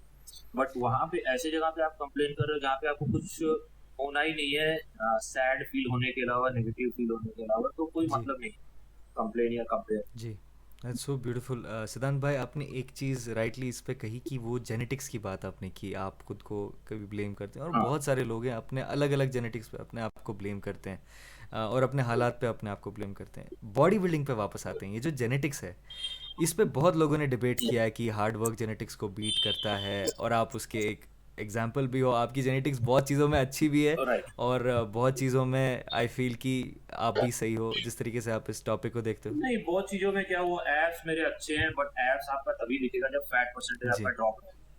जब इतना इतना चर्बी लेके घूमूंगा तो थोड़ी ना एब्स जी दिखेगा। तो सबसे पहले तो वही है ना कि आपको फैट परसेंटेज आपका नीचे होना जी। चाहिए। अब मेरा क्या है कि मैं अगर थोड़ा सा भी अगर ट्रेनिंग डाइट सब छूटता हूँ, बॉडी वेरी हम्म। सॉफ्ट फटाक से ऐसा, अगर मैं वही बोलता हूँ 10 दिन 15 दिन नहीं करूंगा तो ऐसा लगेगा कभी जिम भी गया हूँ कि नहीं गया, वैसा हो जाता है बॉडी। Oh shit. सिद्धांत भाई, आपको क्या लगता है जेनेटिक्स कितनी बड़ी रोल प्ले करती है बॉडी बिल्डिंग में?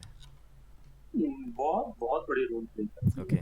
मतलब वही है ना कि एक आपके पास स्पोर्ट्स कार है और एक मारुति 800 है, बट स्पोर्ट्स कार अगर खड़ी रहेगी, उसको जो डेस्टिनेशन पे जाना है वो जी जाएगी नहीं। तो और मारुति 800 है, कंसिस्टेंट है, वो अपना जा रही है सफर पूरा कर लेगी। बट एक बार जहाँ पे स्पोर्ट्स कार अगर आ गई, अपने परफॉर्म करने लगी, तो फिर वो फटाक से पीछे छोड़ देगी। बट जब वो परफॉर्म ही नहीं कर रही है, जब वो खड़ी है, जस्ट लोग देख रहे हैं, फोटो निकाल रहे हैं, और मारुति 800 अपना काम कर रही है, वर्क कर रही है, जैसी भी दिख रही है, जैसी भी हाल है, पर वो जा रही है, तो कहीं ना कहीं वो डिलीवरी जी कर दे रही है। जी और वो तो कार खड़ी की खड़ी है। तो अगर जेनेटिक वाला बंदा परफॉर्म नहीं करेगा तभी वो अगला बंदा आगे जाता है। अब मेरे साथ के लोग कितने सारे लोग आए, कितने सारे लोग छोड़ के जी चले गए। मैं कर रहा हूँ, मैं धीरे धीरे धीरे धीरे जहाँ जहाँ डिलीवरी पहुँचाना है मैं पहुँचा रहा हूँ, जी करते जा रहा हूँ। वो हो रहा है, जी। कोई दिक्कत ओके। सिद्धांत भाई, मैं आपसे ये पूछना चाह रहा हूँ कि बॉडी बिल्डिंग की ही बात करें हम, पिछले 2-4 साल में हमने देखा स्पेशली मेंस फिजिक की जो कैटेगरी है बहुत बड़ी ग्रो हो रही है, एक्सपोनेंशियली ग्रो हो रही है। ये नहीं कि हर साल 100 एथलीट्स, ये ऐसा हो रहा है कि हर साल हज़ारों में एथलीट्स बढ़ रहे हैं। और हमने पिछले साल में 2 साल में साउथ इंडिया से भी बहुत पार्टिसिपेशन देखी। दो जो बड़े सुपरस्टार्स हैं अभी, राजा अजीत और Delta Dilip, down to earth, and उनकी भी एक तरीके की साउथ इंडियन जो फिजिक्स होती हैं वो भी हमें स्टेज पे दिखने चालू हुई हैं। ये जो सब हो रहा है, और जो शो प्रमोटर्स बाकी भी shows other than Sheru classic भी आ रही है, एनपीसी के शोज़ हो रहे हैं इंडिया में, ये जो स्पोर्ट यहाँ पे ग्रो हो रहा है, स्पेशली आईएफबी भी जो यहाँ पे ग्रो हो रहा है, आपको क्या लगता है कि हमारी इंडस्ट्री, देसी फिटनेस इंडस्ट्री, अगले 5 साल में कैसे दिखेगी और 50 साल में कैसे दिखेगी? ग्रो हो रहा है, ग्लैमरस है, और ग्लैमर है तो इसके लिए लोग ज्यादा अट्रैक्ट हो रहे हैं। हर कोई को लगता है कि आ जाओ जुड़ जाओ, फेमस हो जाएंगे, नाम हो जाएगा, पैसे कमाएंगे, सब कुछ मिल जाएगा। लोग जो होता है खास करके पॉपुलैरिटी के लिए ग्लैमरस वाली चीजें देख के वो अट्रैक्ट हो रहे हैं। बट आप देखोगे आज से 5 साल से लेके 10 साल से भी जो लड़के जो परफॉर्म कर रहे हैं, चाहे वो मेंस फिजिक हो चाहे वो बॉडी बिल्डिंग हो, वो टॉप नाम वही है, वो जल्दी चेंज जी नहीं हो। वो स्लोली स्लोली स्लोली स्लोली होता है कि कोई आया, और उसने भी बहुत, आप उसका जो हिस्ट्री हम्म, देखोगे ना, तो बहुत टाइम से कॉम्पीट कर रहा है, बहुत टाइम से आया। अब राजा 2019 में भी मेरे साथ कॉम्पीट किया था जब मैं ब्रॉन्ज जी मेडल आया था, तो फर्स्ट कॉल आउट में भी नहीं आया था, जी बट अगले साल ही उसने ओवरऑल जीता। तो जब आप लाइमलाइट में आते हो तब लोग आपको आइडेंटिफाई करते हैं, बट कितने साल उसने फेलियर देखा है, कितने साल उसने क्या देखा है, वो लोग नहीं जानते। जी। किसी को पता भी नहीं होगा कि 19 में भी वो मेरे साथ खेला वाह वाह। आपको आपको मुंबई। क्या लगता है कि हम ओलंपिया, देखिए ये बहुत बड़ी डिबेट है, ओलंपिया कितने में पहुंचेंगे, कब पहुंचेंगे, कितने लोग पहुंचेंगे, लेकिन रियलिस्टिकली अगर मैं सिद्धांत से पूछूं ब्रदर टू ब्रदर कि भाई आपको क्या लगता है कि हम मेंस फिजिक या किसी भी और कैटेगरी में मिस्टर ओलंपिया टॉप 5 कब या टॉप 10 कब क्रैक कर पाएंगे 5 साल के अंदर हो जाएगा मेंस मेंस फिजिक। फिजिक में, एंड क्लासिक और बॉडी बिल्डिंग? हाँ, क्या ऐसा कोई दिख नहीं रहा है दूर दूर तक, बट 5 साल में कोई ना कोई खेलने भी चला जाएगा। अब तो सुनीत भाई है, सुनीत भाई तो अगले साल ही चले जी जाए, या 2 साल के बाद जाए। बट अगर लेसी की बात करोगे तो वो जब उन लोग के बीच में खड़े हुए अमेरिकन के बीच में जी जाके, तब फिर कुछ बोल पाएंगे क्या है। जी। मेंस फिजिक की बात करते हैं, आपको स्पेसिफिकली देखिए, आप अभी उन 5 या 10 लोगों में से हो जिनको इंडिया में प्रो कार्ड है मेंस फिजिक में। जी, आपको क्या लगता है कि आप और आपके साथ में कौन से ऐसे प्रोज हैं जो उस डेडिकेशन के साथ काम करके ओलंपिया टॉप 10 में क्रैक करने की जर्नी पे अभी हैं, रियलिस्टिकली, जिनको आप ऐ- जानते हैं? ऐसा किसी को कुछ नहीं बोल सकते ना, क्योंकि कब किसकी लाइफ में क्या बर्डन आ जाता है, कब क्या हो जाता है। कितने सारे एथलीट हैं मेरे साथ खेलते थे, फिर जी, गायब हो गए, फिर कहाँ चले गए, किसी को फाइनेंशियल प्रॉब्लम, किसी को फिजिकल प्रॉब्लम। तो कुछ भी नहीं बोल जी, सकते कि कब किसको क्या हो जाए। तो क्योंकि अपना गेम ही एकदम अलग है। अगर जैसे मैंने बोला ना कि आप 5 हफ्ते 6 हफ्ते आप चिल मारते हो तो दूसरा कोई आपका प्लेस लेके चला जाए। जी, तो अब वही है कि लोगों का हंगर कितना बड़ा है और कितना कंसिस्टेंट है, उसके ऊपर डिपेंड करता है।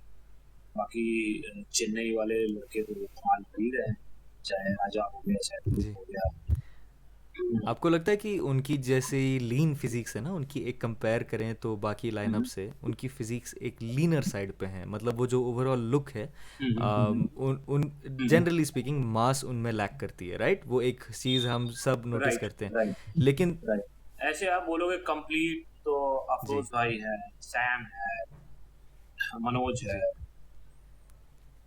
तो ये लोग थोड़ा सा और 1-2 किलो मास बढ़ेगा, थोड़ा सा और एक्सपीरियंस होगा तो बहुत अच्छा डोमिनेट जी। करेंगे। आपको सैम की जो अभी शेरू क्लासिक में परफॉर्मेंस थी, और क्या कहते हैं आपको, राजा अजीत, डेल्टा दिलीप, भुवन, और जो हमारे इमरान भाई हैं, इमरान भाई, राहुल राहुल भाई, भैया, आपको इनकी परफॉर्मेंसेस में से सबसे ज़्यादा चीज़ क्या स्टैंड आउट की? आवाज सबसे चला ज़्यादा गया। आपको कौन सी चीज़ ऐसे लगी इनकी परफॉर्मेंसेस को देख के कि हम क्या लाते हैं टेबल पे एज अ देसी फिटनेस मेंस फिजिक की जो लाइनअप है? अभी तो सबको एक्सपीरियंस चाहिए ना, सब सब अभी ही तो सब करना स्टार्ट हुए हैं। अभी तो अपने को प्लेटफॉर्म जी, मिल रहा है, तो अभी धीरे धीरे धीरे धीरे धीरे धीरे सब कुछ करेंगे। तो जैसे करते जाएंगे वैसे सीखते जाएंगे, एक्सपीरियंस जैसे जैसे मिलेगा वैसे वैसे परफॉर्मेंस भी और इम्प्रूव होगा, एनहांस होगा। जी। राहुल भाई की बात करते हैं। डू यू थिंक कि उनकी जो excuse me, do you think उनकी जो हिस्ट्री है बॉडी बिल्डिंग के साथ जो उन्होंने चालू किया, उन उससे उनको एक हम्म, एडवांटेज मिला कि उनके पास पहले से ही वो साइज थी जिनके साथ वो खेल सकते थे अपर बॉडी वाइज? आपको क्या लगता है ये उनकी एडवांटेज एक थी कि उन्होंने पहले बॉडी बिल्डिंग स्टार्ट की थी, कहीं ना कहीं में भी उनके साथ साइज, और वो डेफिनेशन तो है ही उनके अंदर, बट साइज वाइज उनके पास वो हम्म, एडवांटेज था कि उनको एक्स्ट्रा मसल टिश्यू नहीं चढ़ाना था अपने फ्रेम पे? बिल्कुल बिल्कुल। इवन मैंने तो सुना था उन्होंने ड्रॉप करके आए वाह, थे, और उनके पास वो एस्थेटिक लुक है, वो टैपर है, कंप्लीट बैक है, सब कुछ है। बस एक्सपीरियंस अब चाहिए। अब 2 शो ही तो जी, उन्होंने खेला। पहले में पहले खेल के प्रो कार्ड जीत के, सेकंड में 2 शो में ब्रॉन्ज मेडल लाया, तो बहुत जी, बड़ी बात, बहुत बड़ी बात इ- है। बहुत सारे लोग बोल रहे थे कि उनका प्रेजेंटेशन सही नहीं है, पोजिंग सही नहीं है। सोचो, सही नहीं होने के बाद भी वो बंदा ऐसा परफॉर्म कर रहा है। जब सब कुछ पूरी तरीके से अगर वो अपना 100% देगा तो वो कितना जी। डेंजरस। ये सवाल ये तो वो डेंजर तब होते जाएंगे जब जब जब वो खेलते जाएंगे, परफॉर्म करते जी, जाएंगे। तो जस्ट उनको नीड है कंसिस्टेंट स्टेज पे जाते रहने का, कॉम्पीट करते रहने का। अभी तो इंडिया में किए, अब बाहर जाके कॉम्पीट करेंगे, ट्रैवलिंग करना, फिर बहुत सारी चीज़ें जैसे आपने पूछा था, प्रैक्टिकल जी, एक्सपीरियंस करना, क्या क्या प्रॉब्लम हो रहा है, क्या क्या नहीं हो रहा। करते करते जब वो मास्टर हो जाएंगे ना, तो उनको उतना ज़्यादा और लोगों के जैसा गेनिंग पे या इन सब चीज़ों पे ध्यान नहीं देना जी, पड़ेगा।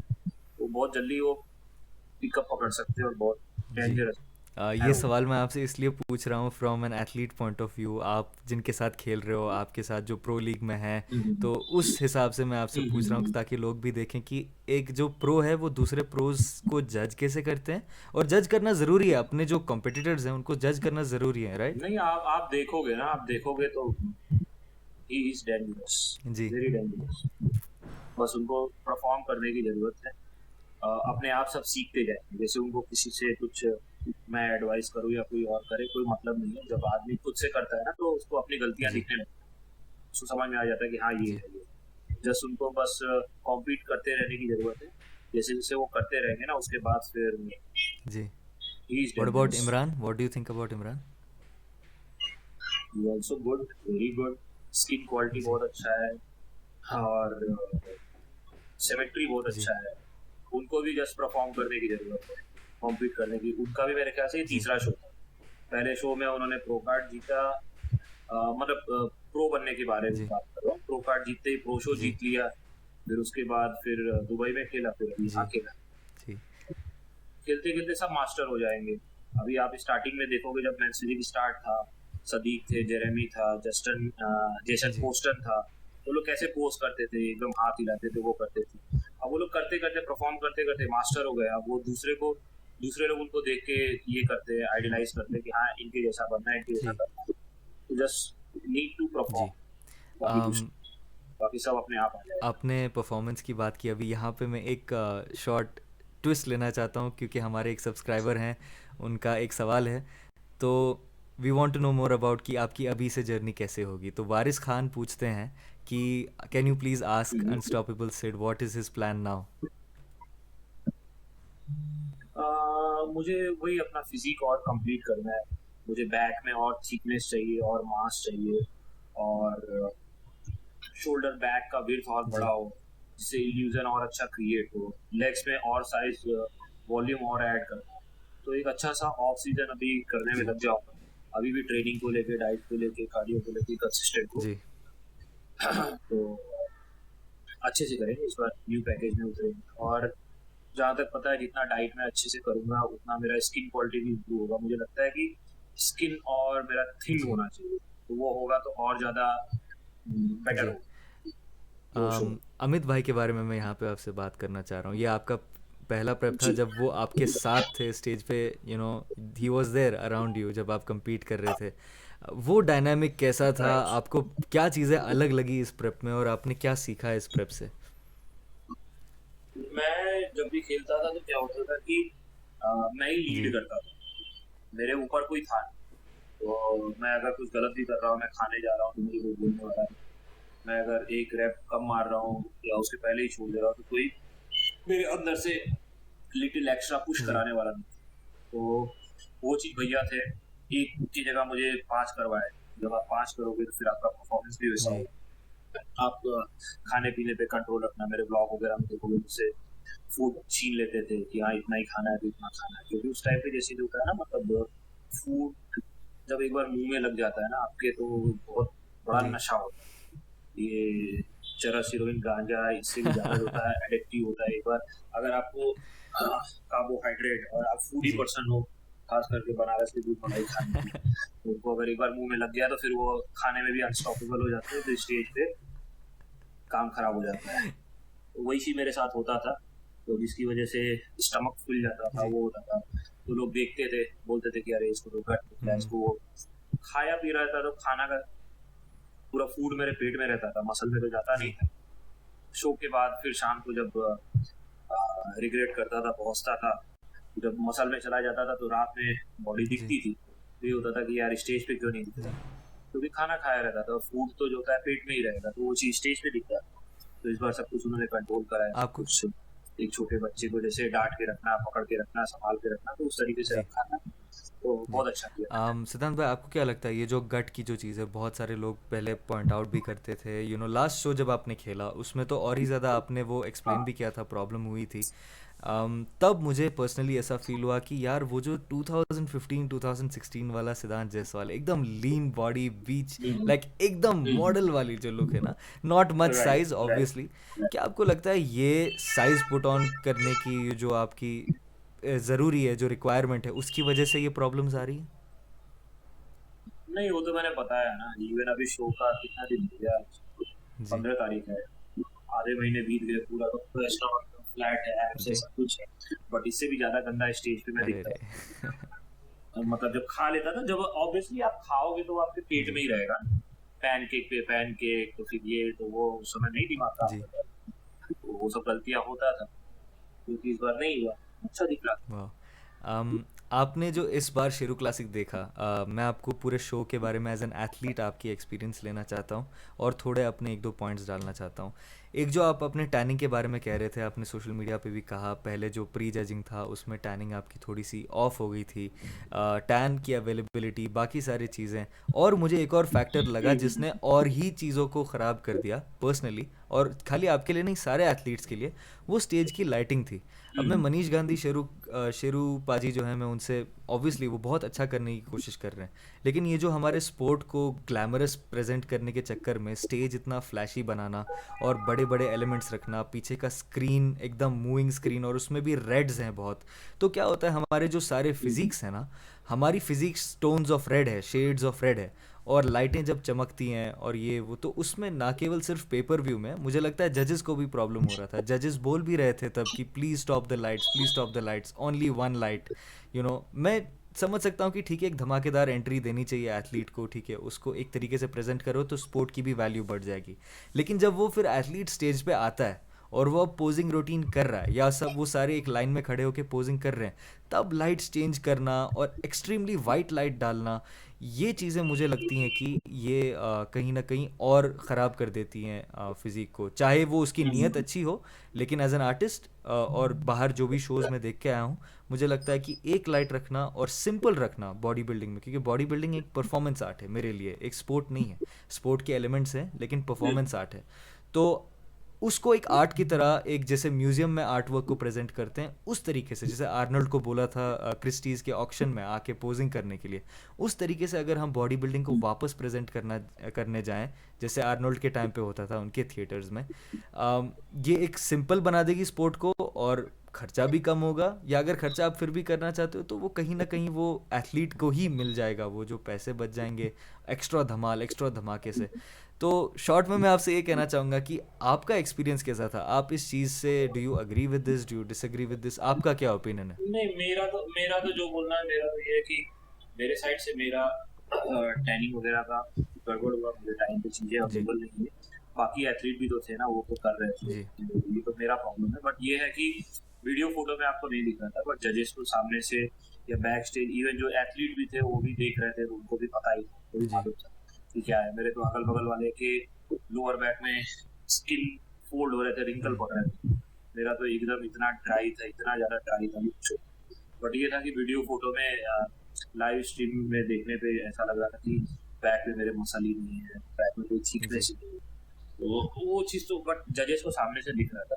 और बाकी मैं तो यार, हम लोग तो ऐसे जगह से खेले हैं, अभी अपने को सर पे छत मिल जा रहा है, नहीं तो पहले जहाँ कॉम्पीट करते थे नीले गगन के तले जी खेलते थे। तो अभी जो भी मिला है वो सब चीज़ के लिए थैंकफुल है, जी। शुक्रगुजार है। नहीं तो कंपटीशन टाइम पे बारिश होने लगता था, अरे बारिश रे। में फीमेल एथलीट है, बिकनी एथलीट है, वो बिकनी पहन के रोड के साइड में खड़ी है, उधर से गाय आ रहा है, उधर से भैंस आ रहा है, तो सब ऐसे ऐसे, तो वो सब चीजें हम लोग देखे। तो हम लोग को तो जो भी मिल रहा है सब मतलब ज्यादा जी ही है। बाथरूम करने को बाथरूम मिल जा रहा, नहीं तो ऐसा रहता था कि ना जगह ही नहीं है जहाँ पे कंपटीशन हो रहा है, पॉटी लगा है तो लोग खेत जी में जा रहे हैं, लोग वो जी। कर रहे हैं। नहीं तो वैसा वैसा ऑब्वियसली। चीज हम लोग देखे हैं। तो ये चीज तो अपने लिए यार बहुत वो है कि जी मतलब अपने फैमिली को ले आके वो लोग देख ले रहे हैं कंपटीशन। और मतलब जो भी है, मैं थैंकफुल हूँ, मैं जी। कंप्लेन नहीं कर सकता इसके बारे में, कोई बोल ओके। नहीं सकता, क्योंकि मैं ऐसा ऐसा कंपटीशन खेला और ऐसा ऐसा देखा जी, हूँ।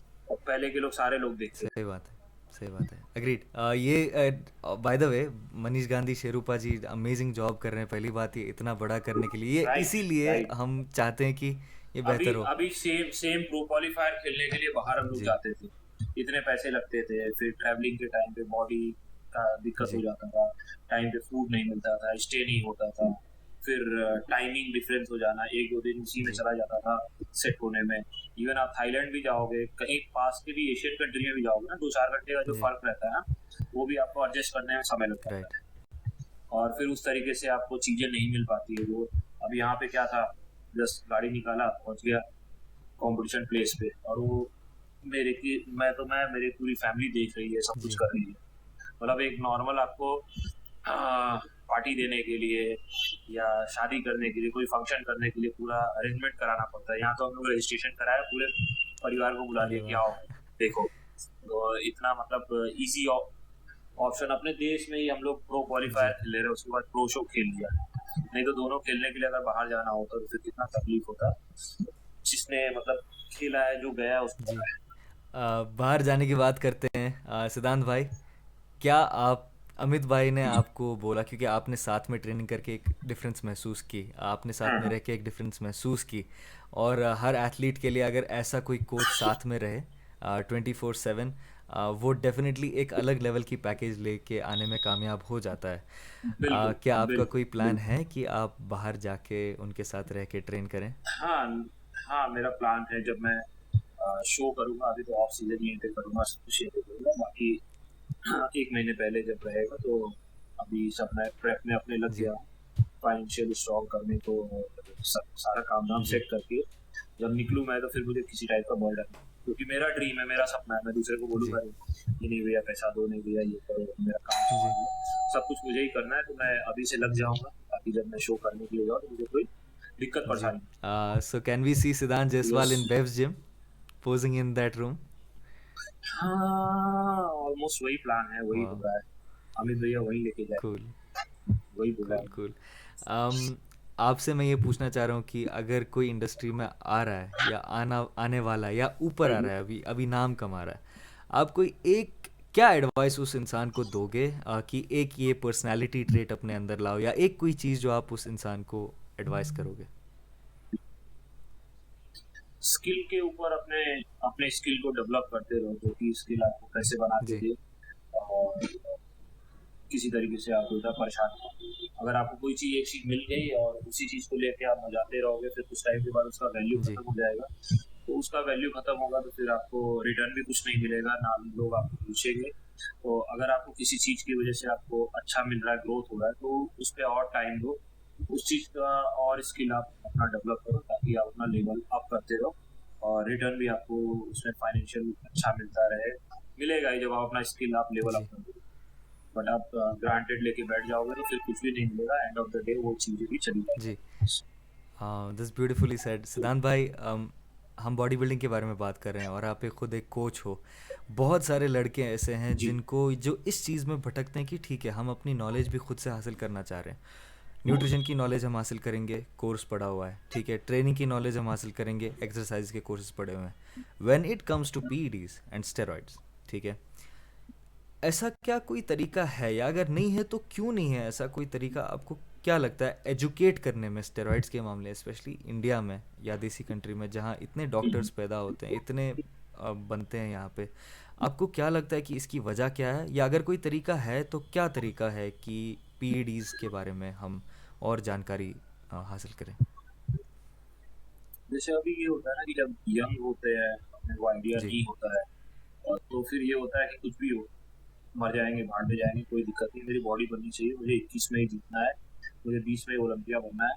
तो उतना ज़्यादा हम लोग रिस्पॉन्सिबल नहीं होते, डर नहीं होता, कोई समझाता है तो सुनते भी नहीं है। यंग अभी अगर मुझे, जब मैंने बॉडी बनाना तैयार किया, मतलब स्टार्ट किया था, मेरे पास अगर पैसे होते और मुझे मालूम होता कि हाँ ये करने से ऐसा ऐसा होगा, ये बनेगा, मैं प्रॉब्लम को अवॉइड करता, साइड इफेक्ट को अवॉइड करता, मैं ले दे के बस बनाने में जी। लग जाता। तो जैसे अभी ये है ना कि बहुत सारे लोग बोलते हैं कि आप जो भी यूज़ करते हो वो सोशल मीडिया पे बताया करो, नॉलेज के लिए, अवेयरनेस के लिए। आप अवेयरनेस के लिए बताओ, बट जो यंग लड़के हैं ना, 16 साल के, 18 साल के, उनको ये रहेगा कि इन्होंने ये डाला, इन्होंने ये डाला, मैं भी डाल लेता हूँ, मैं भी वो जी। करता हूँ, मेरा भी हो जाएगा, इम्प्रूवमेंट तो होगा, बट कुछ टाइम के बाद फिर वो उनका ग्रोथ रुक जाएगा, और कहीं ना कहीं वो मतलब डेंजर जोन में भी आ जी। सकते हैं। तो जितना आप धीरे धीरे कर रहे हो, करते करते करते करते सीखते हो, परेशानियां आती हैं, सब चीज़ें आती हैं, एक्सपीरियंस से सीखते जाते हो, तो वो ज़्यादा बेटर रहता है। और मेरे साथ क्या रहा कि मतलब मैं फार्मा में था ओके। पहले, जब मैं वाराणसी में था तो फिर मैं उसी में इंडोस्विफ्ट हो गया, ल्यूपिन हो गया, एमएससी, मैं काइंड उस टाइम पे न्यू ओके। लॉन्च हुआ था, मैं एज अ एमआर उसमें काम करता था, तो डॉक्टर के पास रहना, बहुत सारी चीज़ें करना, मतलब फार्मा फार्मा ग्रेड की सारी चीज़ें होता है ना, मतलब डॉक्टर को जी। सप्लाई करना। फिर डॉक्टर के पास रहते रहते बहुत सारी चीज़ें पता चलता था कि यार ये तो थेरापेटिकल यूज़ के लिए आता है, वही लोग बॉडी बिल्डिंग में जी। यूज़ करते हैं। तो कहीं ना कहीं से उधर से इधर, इधर से उधर, फिर मैं थोड़ा क्यूरियस भी था, जो बॉडी बिल्डर्स जो मेरे सीनियर थे, तो उनसे डिस्कस करना, फिर उसके बारे में पढ़ना, ये करना, उनको बताना, कुछ सीखना, तो करते करते करते करते वो सब चीज़ें आ गई, और यही है। बाकी मतलब जैसे आप बोल रहे थे ना कि अगर, एक तो ये लीगल नहीं है कि इसके बारे में कुछ ओपनली पढ़ाया जाए या बताया जाए, क्योंकि जब यंग एज में रहते हैं ना तो हम लोग इतने रिस्पॉन्सिबल नहीं होते। मैंने जैसे आपको बताया ना कि अगर मुझे पता रहता, मेरे पास पैसे रहते तो मैं डाल लेता, फिर आज के टाइम पे फिर मैं इतना सरवाइव कर पाता कि नहीं कर पाता, क्योंकि जितने आप यंग एज में आप डालते हो उतना आपका मतलब आगे का परफॉर्मेंस रुक जाता है, फिर आपको जो नेचुरली ग्रोथ होना है या बेसिक आप जितना स्ट्रांग होना है वो आप नहीं हो। जी तो जब आप अपने पीक पे पहुंच जाते हो, पीक पे पहुंचते पहुंचते ही आपको बहुत सारा एक्सपीरियंस नॉलेज जी हो जाता है, बहुत सारे लोग को देख लेते हो, बहुत सारा आइडिया मिल जाता है, बहुत कुछ पढ़ते हो सीखते हो।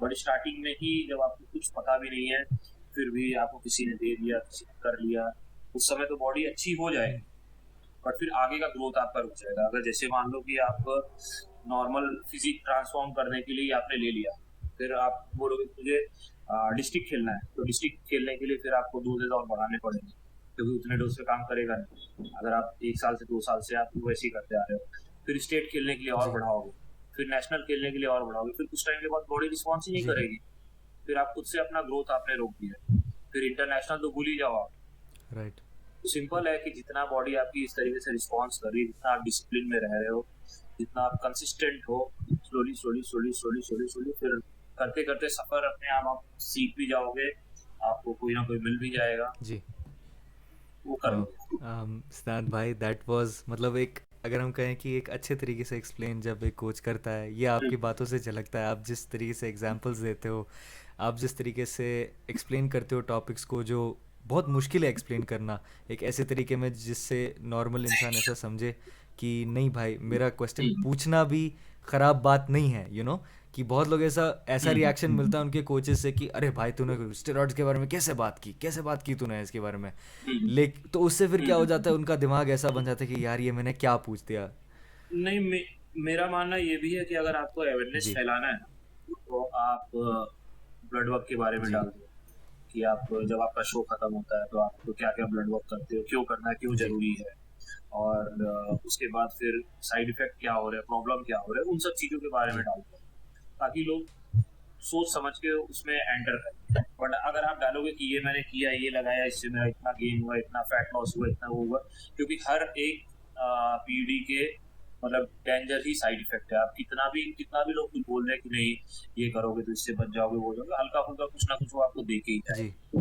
बट ये है कि दे के जा रहा है तो फिर आप जितना बाहर से हेल्दी हो, आप इंटरनल हेल्थ आपका उतना ओके है कि नहीं है, तो अपना ब्लड वर्क देख लो, सब कुछ कर लो। ब्लड वर्क देखा आपने, निकाला कोई पैरामीटर ऊपर नीचे है, तो मान लो कि आपके लीवर एंजाइम हाई है, तो आपने जो होता है लीवर के डॉक्टर को जी दिखा दिया। हार्ट में कुछ लिपिड प्रोफाइल गड़बड़ है या 2D को निकाला, ईसीजी निकाला, वो सब किया, उस पे कुछ इश्यू है, कार्डियोलॉजिस्ट को दिखा दो।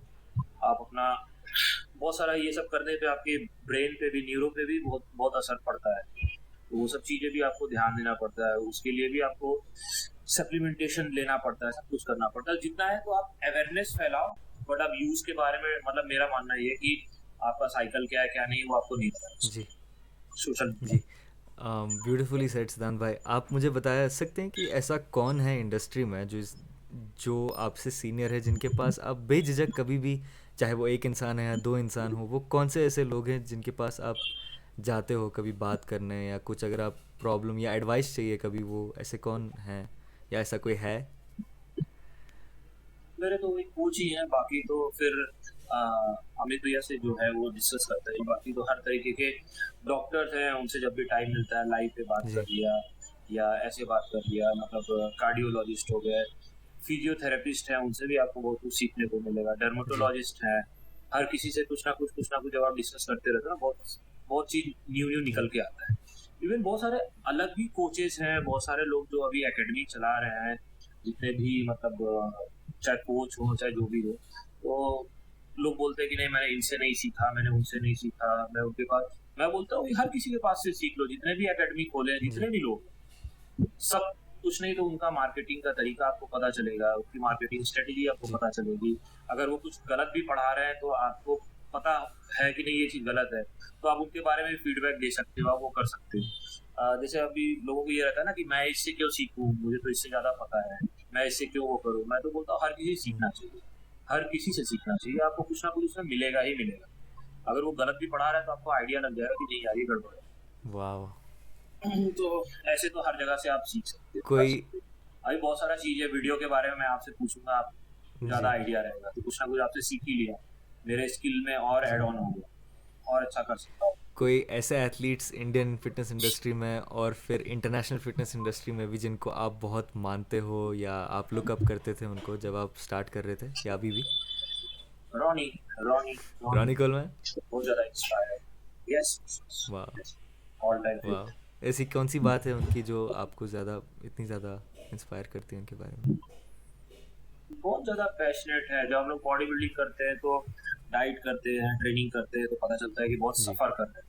2 महीने 3 महीने लोग करते हैं, उनको लगता है वो सफर कर रहा है। मैं जस्ट वो याद करता हूँ कि वो बंदा 4 साल 5 साल तो ओलंपिया में टॉप 10 में नहीं आता था। उसके बाद आने के बाद फिर 8 साल तक राज किया, तो 15 16 साल तक तो लगता है वो कितना सफर जी किए होंगे।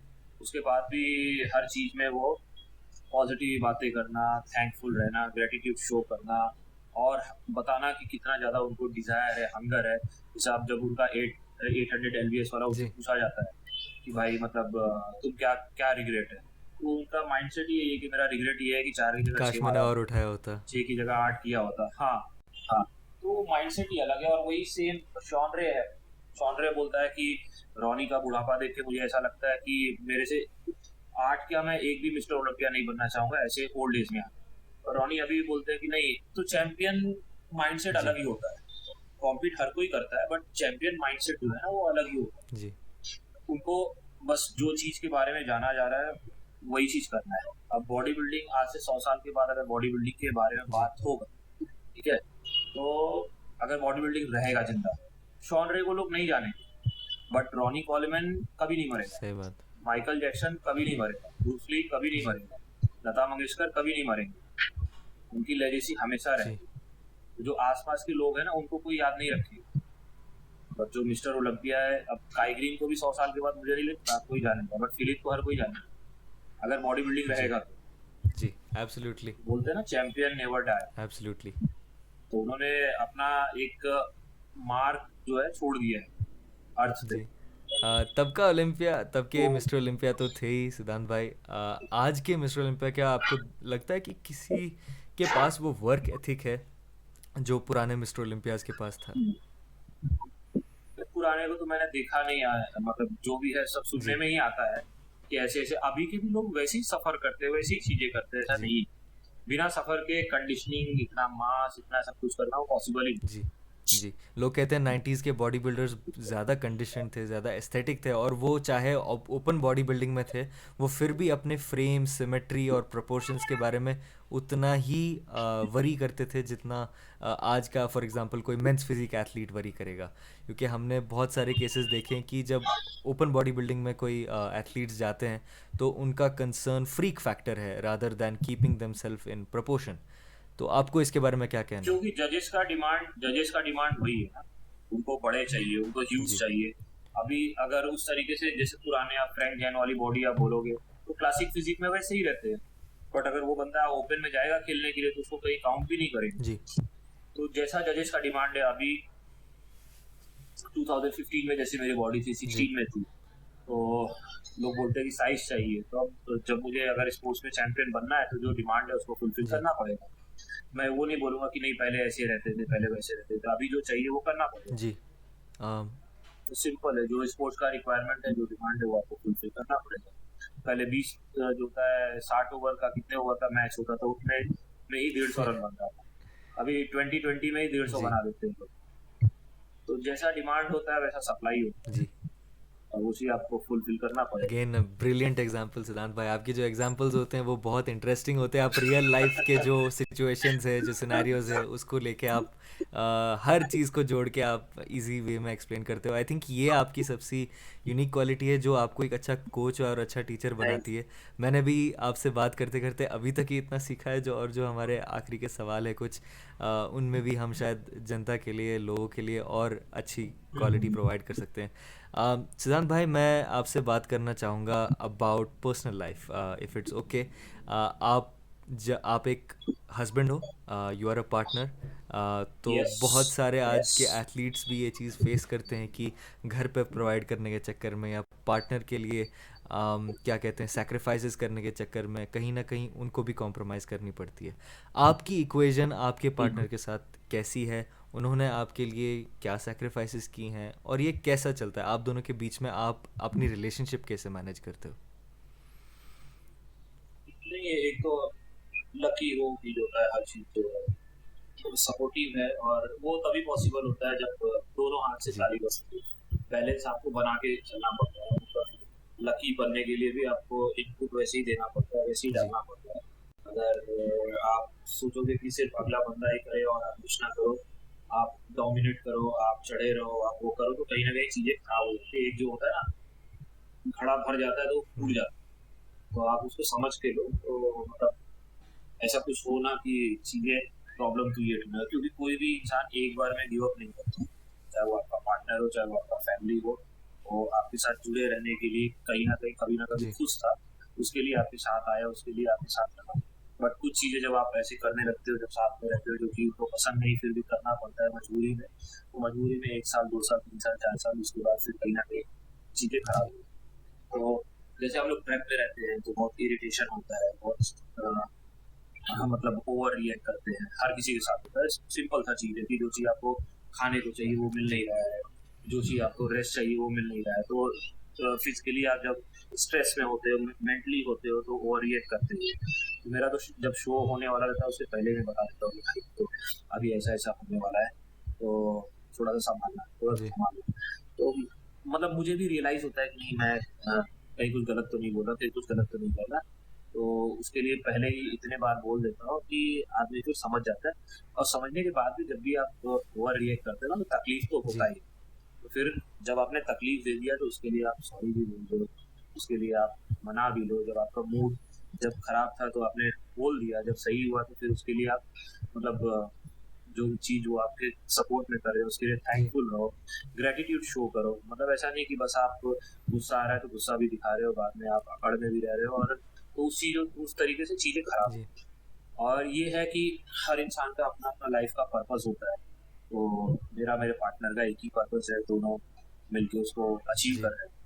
तो मुझे तो उन लोगों का देख के बहुत सरप्राइज होता है जहाँ पे हस्बैंड वाइफ दोनों जी स्पोर्ट्समैन होते हैं। मैं बोलता हूँ ये लोग कैसे मैनेज करते हो, जी क्योंकि और एक ही फैमिली में दोनों एक ही कंपटीशन के लिए प्रेप कर रहे हैं, हस्बैंड भी कर रहा है, वाइफ भी कर रही है। तो वो तो मतलब देख के बड़ा शॉकिंग होता है कि ये लोग कैसे कर रहे हैं। अपना क्या है कि अपना तो एक ही इंसान कर रहा है, और दोनों का गोल वही है कि हाँ, ये प्रो कार्ड मुझे नहीं जीतना था, मेरे वाइफ को भी जीतना था, मुझे भी, वाह मेरी फैमिली को भी जीतना था, तब जाके वो पॉसिबल हुआ। अगर जो होता है दोनों अपना अपना जीतेंगे तो फिर वो बोलेंगे मैं भी डाइट पे हूँ, तो बोलेंगे मैं भी खत्म। डाइट पे हूँ। वो जो होता है थाली पटकेगा वो भी थाली पटकेगा, वो झगड़ा करेगा वो भी करेगा, तो वहां पे डिफिकल्ट हो जी जाता है। तो बाकी जो ऐसे ऐसे कर रहा है वो तो सही है। और मैं तो हमेशा थैंकफुल हूँ अपनी वाइफ का, अपने मॉम का, अपनी फैमिली मेंबर का, हर किसी का। ब्यूटीफुल तो सिद्धांत अच्छे भाई। से कर पाते दैट्स रियली ब्यूटीफुल। डिसिप्लिन की बात, रिलेशनशिप्स की बात, हमने बहुत सारे टॉपिक्स कवर किए। अभी मैं थोड़े लाइटर नोट पे आपसे पूछना चाहता हूँ कि जब सिद्धांत अकेले हैं, ठीक है, व्हेन सिद्धांत इज अलोन, हैं। हम्म। और जब वो अकेलेपन में कुछ ऐसा शैतानी करने की दिल बोलती है, फॉर एग्जांपल चीट मील्स या समथिंग लाइक दैट, तो आपके चीट मील में what is your favourite cheat meal? कोई स्वीट या कुछ ऐसी चीज़ जो you always like to have, बचपन से या अभी भी शौक आपको रहता है खाने का? मिल्क वाला आइटम मुझे बहुत पसंद है, दूध से बने हुए जितने भी फूड रहते जी हैं, चाहे वो स्वीट्स हो, बनारसी लस्सी हो, दूध हो, मलाई हो, जी। रबड़ी, ये सब चीज़ें स्ट्रीट बहुत फूड गाय? पसंद है। बट नहीं, स्ट्रीट फूड वो तेल मसाला बहुत ज़्यादा, वो सब चीज़ नहीं पसंद, अच्छा। पता नहीं क्यों। बट मिल्क मेड आइटम बहुत पसंद है मुझे, आइसक्रीम हो गया, हाँ, बाटी चोखा हो गया, वो सब टाइप का बहुत ज़्यादा, मतलब देसी। आपने बाटी चोखा खाया मैंने आपने एक कभी, बार मैंने देसी एक घी बार डाल के? खाया है दोस्त के घर पे। It's amazing, it's amazing. आपने अभी कंपटीशन के बाद क्या चीट मील किए? कंपटीशन के बाद आनंद, मेरे भाई हैं बनारस से, वो आए हुए थे, वो भी बहुत अच्छे जी बॉडी बिल्डर हैं, और बहुत क्लास फिजिक है, एकदम क्लासिक फिजिक के जी लिए बने ही हैं। छोटे भाई जैसे हैं, वो आए हुए थे बनारस से, मिठाई लेके आए, बनारसी एकदम देसी देसी घी घी वाली मिठाई। वाली। जब जब कॉम्पिटिशन खत्म हुआ तो खाया, वाह उसके बाद से फिर से डाइट पे और ट्रेनिंग पे स्विच हो गया। वाह ब्यूटीफुल। आपको क्या लगता है पहले मुझे पराठे पराठे खाने का बहुत शौक था, प्याज के पराठे खाता प्याज था, के पराठे? बट ये प्रो कार्ड, हाँ, प्याज के पराठे नींबू के अचार के साथ, और खीर, खीर या सेवई जी मम्मी बनाती थी। तो इस बार अभी क्या हुआ कि पता नहीं क्यों जैसे सर पे मेरे बैठा हुआ है वो, जब से प्रो कार्ड लेके आया हूं ना तब से ये लग रहा है कि नहीं यार, बॉडी खराब नहीं करना और इम्प्रूव करना और ग्रो करना, ताकि जो लोग एक्सपेक्टेशन रखते हैं या जो मैं बड़ी बड़ी बातें जी मानता हूँ कि प्रो कार्ड लेने के बाद मेरा रियल जर्नी चालू होगा, ये होगा होगा, तो वो सब चीजें ना जी मुझे फिर खाने नहीं दे रहा है। तो शो खत्म होता था कम से कम इतना क्वांटिटी खाता था ना कि लोगों को बताऊंगा तो लोग बोलेंगे कि हवा मार रहा है, बातें बोल रहा है, वो जी कर रहा है, बट क्वांटिटी छोड़ दो, मतलब खाता था मैं जितना मेरा कैपेसिटी था इतना गले तक गले यहाँ तक तक। था।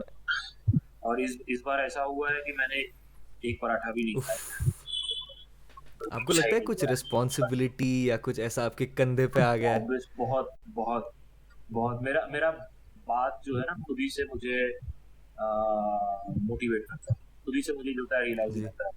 तो मैं जो अपना वीडियो जी भी डालता हूँ ना, लोहा उठाओ, यू टॉक टू मच, तो मैं अपने आप को बोलता हूँ, अच्छा he said you talk too much and lift this much, तो लोहा उठाओ, बातें नहीं वजन जी मारो।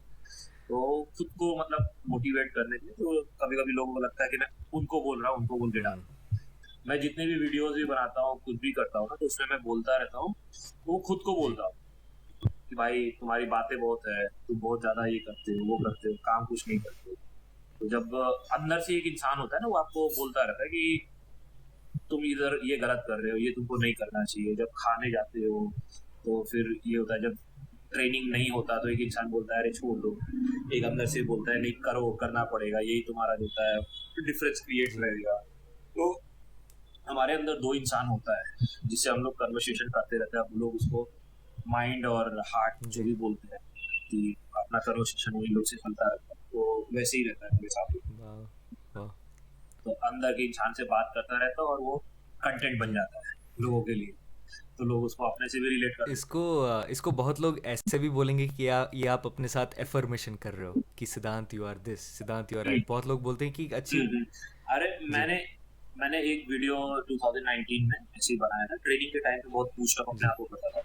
तो उसमें ऋतिक रोशन सर जो होता है उनका वो था, उन्होंने जब बोला था कि किसी को बॉडी बताना नहीं, कैसे बनती बॉडी है?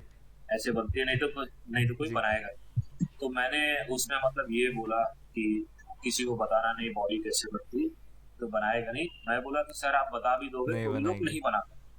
तो उसमें उसमें लोगों को ये लगा कि मैं ऋतिक को बोल रहा हूँ कि मैं बता कंट्रोवर्सी भी दूंगा तो भी आप नहीं कंट्रोवर्सी। बना पाओगे। हाँ, लोग लोग उसमें, मैं बोला यार, मैं मेरे बोलने से ऋतिक रोशन तक मेरा बात थोड़ी ना पहुंचेगा। मैं तो ये बोल रहा हूँ कि इट्स रियली वेरी या हार्ड कि आप अगर कितना भी कंसिस्टेंट रहते हो, कितना भी मतलब वो इतना ज्यादा इसमें सफर है कि आप किसी को बता भी दोगे ना तो भी वो नहीं जी बनाए। मेरे बोलने का मतलब वो था, बट अभी जितना पॉजिटिव होता है नेगेटिव भी रहता है। बहुत सारे लोग, इवन मैंने अभी इंटरव्यू दिया था जी विकी को, जैसे ही शो खत्म हुआ जी था वो आया था, तो उसने मुझे पूछा प्रो कार्ड लेने के बाद क्या कैसा ये वो, तो मैंने पॉजिटिव वे में मैंने बोला, मैं बोला प्रो कार्ड नहीं भी मिलता मुझे तो मेरे काम में, मेरे वर्क एथिक में कोई कमी नहीं रहता, मैं नेक्स्ट डे वैसी बैग उठाता लेके चला जाता। प्रो कार्ड कोई बड़ी बात जी नहीं। तो अब लोग उसमें बोलने लगे कि अभी तक जब इसको मिल नहीं रहा था तो ये 7 साल से 8 साल से बोल रहा है कि नहीं ये वो, अब मिल गया तो एटीट्यूड दिखा रहा है, बोल रहा है कि ये नहीं है मेरा, ये नहीं है। मैं बोला भाई, मतलब मेरे बोलने का मतलब ये है कि मेरे काम में, मेरे वर्क एथिक में कहीं से कमी जी नहीं आएगी, उससे कोई चेंजेस होने वाला नहीं है।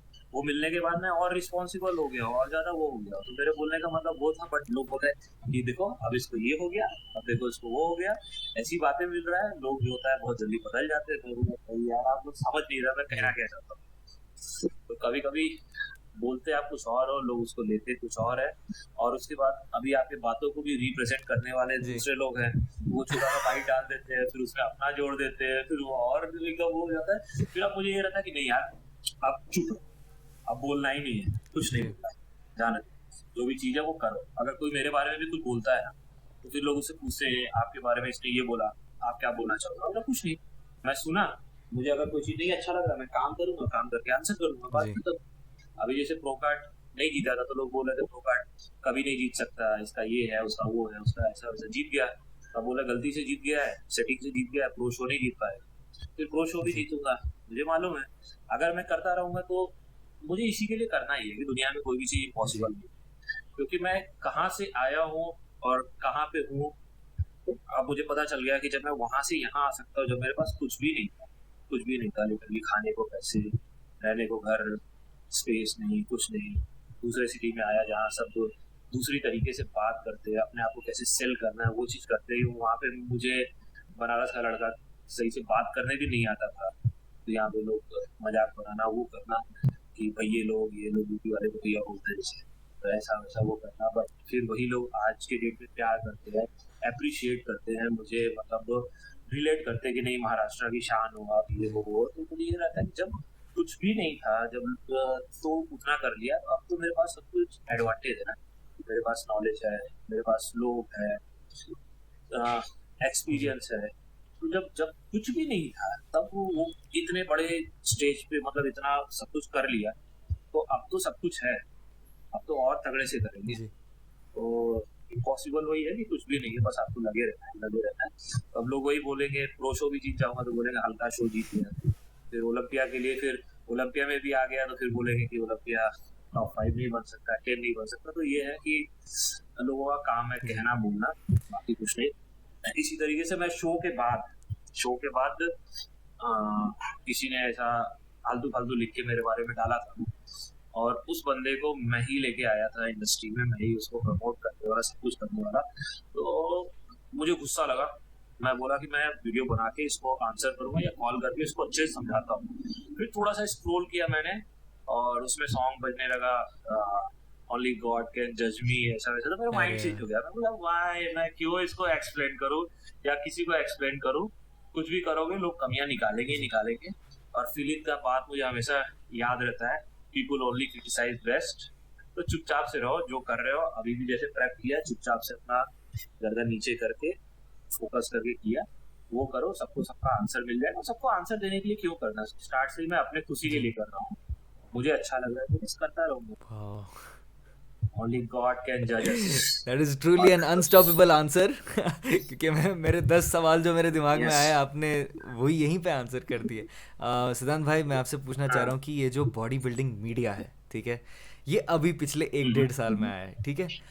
मेरे ओपिनियन में, मैं पहले अपना ओपिनियन रखता हूँ ताकि फिर आप अपना ओपिनियन रखते हैं सामने। धीरे धीरे और जी अच्छा फील होने लगा, अब 2 घंटे आई और बात कर सकते can see the smile on your face अब हैं। थोड़ा सा सर दर्द है, थोड़ा सा इधर वो गैस कोई उसी नहीं है, भाई, गैस्ट्रो के पास कोई नहीं जाऊंगा भाई, अभी। अगले दिन विकी के वीडियो में ये भी आ जाएगा क्यों हुआ सिद्धांत जायसवाल को देसी मसल पॉडकास्ट पे गैस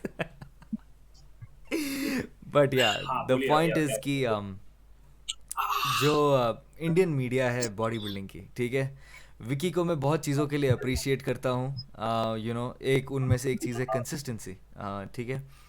चाहे लोग उनके बारे में जो भी कहें, जैसे भी कंटेंट वो डाल रहे हैं, कोई उनकी तरह कंसिस्टेंट रह के दिखाए ना, वो बहुत बड़ी बात है। चाहे विकी हो या हमारे बॉडी बिल्डिंग इनसाइडर या बाकी भी जितने भी चैनल्स आ रहे हैं, अभी हर तरफ देख रहा हूँ मैं 6 से 10 चैनल्स आ चुकी हैं जो बॉडी बिल्डिंग कवर करती हैं, इनकी मैं कंसिस्टेंसी बहुत अप्रिशिएट करता हूँ। और दूसरी चीज़ जो मुझे लगती है, इनकी वजह से एथलीट्स भी चेक में रहते हैं, कहीं ना कहीं एथलीट के दिमाग में भी चलता है कि यार डाउन फेज आ रहा है, लेकिन मेरे पास दो ऑप्शन है, या तो मैं ब्रेक लूँ या मैं ब्रेक ना लूँ। अगर मैंने ब्रेक लिया तो मेरे बारे में बहुत चर्चा होने वाली है, मीडिया वाले मुझे छोड़ने नहीं वाले हैं। उससे वो एथलीट चेक में रहता है कि अरे यार नहीं, काम करना पड़ेगा, बॉडी बनानी पड़ेगी या अपना काम अच्छे से करना पड़ेगा। आपका पर्सपेक्टिव क्या है? क्या आपको मीडिया का प्रेशर अब लगने लगा क्योंकि आप 2015 से compete करते आ रहे हो, तब तो ये सब नहीं था। आपको क्या लगता है कि ये पॉजिटिव है, इसके नेगेटिव्स क्या हैं, क्या लगता है आपको?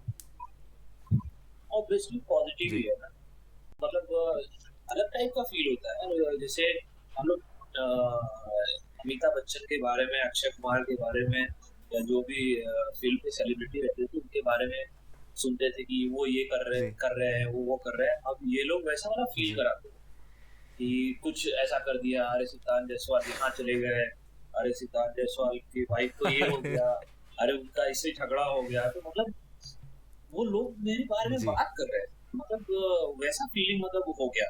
तो अब अगर आपको कोई चीज पसंद नहीं है, जब आपको पता चल गया कि आप कोई सा भी मुंह खोलोगे, कोई सा भी कुछ करोगे, तो आपके बातों को तोड़ मरोड़ के प्रेजेंट यस किया जाएगा, वो अपना कंटेंट बनाने के लिए करेंगे। तो एडवांटेज ये है कि जब आपके बारे में बात जी हो रहा है और फिर आप देख रहे हो कि आप कुछ भी गड़बड़ बोलते हो, तो उसको दूसरी तरीके से रिप्रेजेंट जी किया जाता है। क्योंकि ये हीरो हीरोइन के साथ भी तो ऐसे ही होता था ना, उनको पता भी नहीं रहता था कि वो क्या कर रहे हैं। अगर अपने सिस्टर को भी लेके घुमा रहे हैं तो फिर उसमें न्यूज में आ जाता था कि इनके साथ डेट कर जी रहे हैं, वो कर रहे हैं। तो वो चीज तो डिसएडवांटेज रहता ही था। तो जब आपको पता चल गया कि इस लेवल पे आपको लोग देख रहे हैं, नोटिस कर रहे हैं, तो आपको तोल मोल के बोलना पड़ेगा। आप दूसरे को नहीं ब्लेम कर सकते कि नहीं उसने, अगर आपको लग रहा है कि आप किसी के बारे में बात कर रहे हो तो उसको लोग लड़ा रहे हैं या दूसरे तरीके से प्रेजेंट कर रहे हैं, तो आप बात ही मत करो ना, आप बोलो ही मत। मेरा भी विकी ने इंटरव्यू लिया, बहुत सारी चीजें मुझसे ऐसी पूछी, मैंने बोला कि नहीं, मुझे बात ही नहीं करना, मुझे नहीं बोलना। अब वो मेरे मुंह में हाथ डाल के थोड़ी ना वर्ड्स जी निकालेगा, मैं उसको क्यों ब्लेम करूँ। मैं तो हमेशा इन लोग के लिए थैंकफुल ही जी रहता हूँ। अब मेरा प्लेस नहीं आता तो वो बनाते हैं कि हार के आ गए, तो ठीक है, अगर मुझे बुरा लग रहा है तो एज अ मोटिवेशन मैं उसको लूँ। और मैं जीत के आऊँ, क्योंकि जब जीत के आते हैं तब भी वो जी अप्रिशिएट करते हैं कि हाँ ये जीत के आ गए। और कभी कभी वो भी होता है जीत के आते हैं तो भी उसमें भी कमी निकालते हैं कि नहीं ये ऐसा था वैसा था, ठीक है, तो कमी अगर निकाल रहे हैं तो आप उसके ऊपर वर्क करो और अच्छा करो। जी तो एटलीस्ट मतलब बिना खर्चा किए आपका पीआर हो रहा है, बिना कुछ किए आपको जो है लोग, कभी कभी लाखों लाखों व्यू चला जाता है, 5-5 लाख व्यू जी चला जाता है। तो इतने लोग मतलब आपको जान रहे हैं, इतना कैमरा और इतने लोग आपके बारे में जी बातें कर रहे हैं, इतना दूसरे स्पोर्ट्स में नहीं हो रहा है जितना इसमें हो रहा है। तो आपके ऊपर है कि आप उसको, आपको लग रहा है कि आपके बातों को तोड़ मरोड़ के प्रेजेंट किया जाएगा तो बोलो ही मत, सिंपल है। सही बात है बट आप ब्लेम नहीं कर सकते, क्योंकि दोनों चीज आपको जी मिल रहा है, एडवांटेज भी है, डिसएडवांटेज भी है, और एडवांटेज ज्यादा है। राइट राइट आई एग्री सिद्धांत भाई मीडिया ने आपको हर रंग में कवर किया और हम सब ने आपको एक रंग में तो देखा ही था तिरंगा में देखा था आपको लिपटे हुए स्टेज पे हाउ वाज दैट मोमेंट आप क्लियरली इमोशनल थे आपके दिमाग में क्या चल रहा था आपका फ्यूचर आपको दिख रहा था या पास्ट दिख रहा था क्या दिख रहा था आपको नहीं, मेरा क्या था ना कि जब मैं फर्स्ट कॉम्पिटिशन का तैयारी किया था, डिस्ट्रिक्ट था, तो उसमें ओवरऑल जी चैंपियन बना है। तो फिर बॉडी बिल्डिंग, तो उसके बाद मतलब पहली बार में ही आप खेलते हो, पहली बार में एकदम ओवरऑल चैंपियन या बनते हो, तो अलग एकदम फिर बूस्टअप मिल जाता है। उसके बाद फिर क्या हुआ कि महाराष्ट्र अकेला, वहाँ पे भी रनर अप रहा। और उसके बाद फिर मेंस फिजिक आ गया जी 2014 में। मैं देखा कि इसका जो क्राइटेरिया है और उसके हिसाब से मेरा फिजिक है, तो बहुत ज़्यादा मैं डोमिनेट कर रहा हूँ, इसमें मैं निकाल दूंगा। तो मिस्टर वर्ल्ड था। तो उस टाइम पे फिर क्या हुआ कि ट्रायल होता था डिस्ट्रिक्ट, तो डिस्ट्रिक्ट में क्वालिफाई हो जाते थे तो स्टेट टीम बनती थी, स्टेट में क्वालिफाई हो जाते थे तो नेशनल होता। तो तीनों में मैं क्वालिफाई हो गया मेंस फिजिक के ग्रुप में। तो मेंस फिजिक को पहले उस टाइम पे 2015 में स्पोर्ट्स हम्म फिजिक बोलते थे, जो दूसरा जो हम्म एसोसिएशन है उसमें। तो स्पोर्ट्स फिजिक था, तो मेरा सिलेक्शन हो गया। तो फिर अब मेरे दिमाग में पूरा यही इमेजिन करके मैं चल रहा था, देखा था कि जब लोग जीतते हैं, गोल्ड मेडल मिलता है, तो राष्ट्रगान बजता है, तो फ्लैग लेके, तो पूरा का पूरा मेरा मोटिवेशन एकदम वही था। तो अनफॉर्चुनेटली जब मैं कॉम्पीट करने गया तो मुझे मेंस फिजिक में खेलना ही नहीं मिला। और जो मेरा सपना था कि स्टेज पे मैं राष्ट्रगान पे रोऊंगा, ये करूंगा वो करूंगा, तो 2014 से ही नहीं हो पाया। तो जब भी रहा तो मैं बैक स्टेज ही रोया, स्टेज पे रोने को अर्न नहीं कर पाया था। 15 में फिर हांगकांग गया, वहाँ पे भी ऐसे ही था कि चलो बहुत रिव्यू बहुत ये है, मेंस फिजिक में एब्स सही होता है, मेरा एब्स बहुत जी डोमिनेटिंग है ऐसा है। तो वहाँ पे भी नहीं हुआ। 16 में फिर नॉर्मल क्लासिक में नहीं हुआ, फिर छोड़ दिया, मैं होप ही छोड़ दिया। मैं बोला कि चलो जब मौका मिलेगा, जब जीतूंगा, जब करूंगा, तो देखा जाएगा। हर समय कभी फ्लाइट में रोया हो, तो कभी बैक स्टेज रोया हो, तो कभी दूसरी जगह स्टेज पे वो रोना अर्न नहीं कर पाया था। तो इस बार भी सब कुछ सही सही जा रहा था, सब कुछ अच्छा था, बट जैसे ही वो राष्ट्रगान बजने लगा, सब कुछ हो गया, पता नहीं कहाँ से अलग ही फीलिंग, मतलब जैसे छोटे बच्चे चिल्ला चिल्ला जी के होते हैं ना, अगल बगल शेरू सर थे, हेमंत सर थे, मनीष सर थे, रीटा मैम, प्रसाद सर, तो एकदम बच्चों से हाँ ऐसा चिल्ला के होता था। वो तो फ्लैग था, छुपा लिया अपने आप को, समझ में नहीं आया, तो बाद में वो कहाँ से आ जाता है, कहाँ से क्या होता है, कुछ जी समझ में नहीं आता जी वैसा।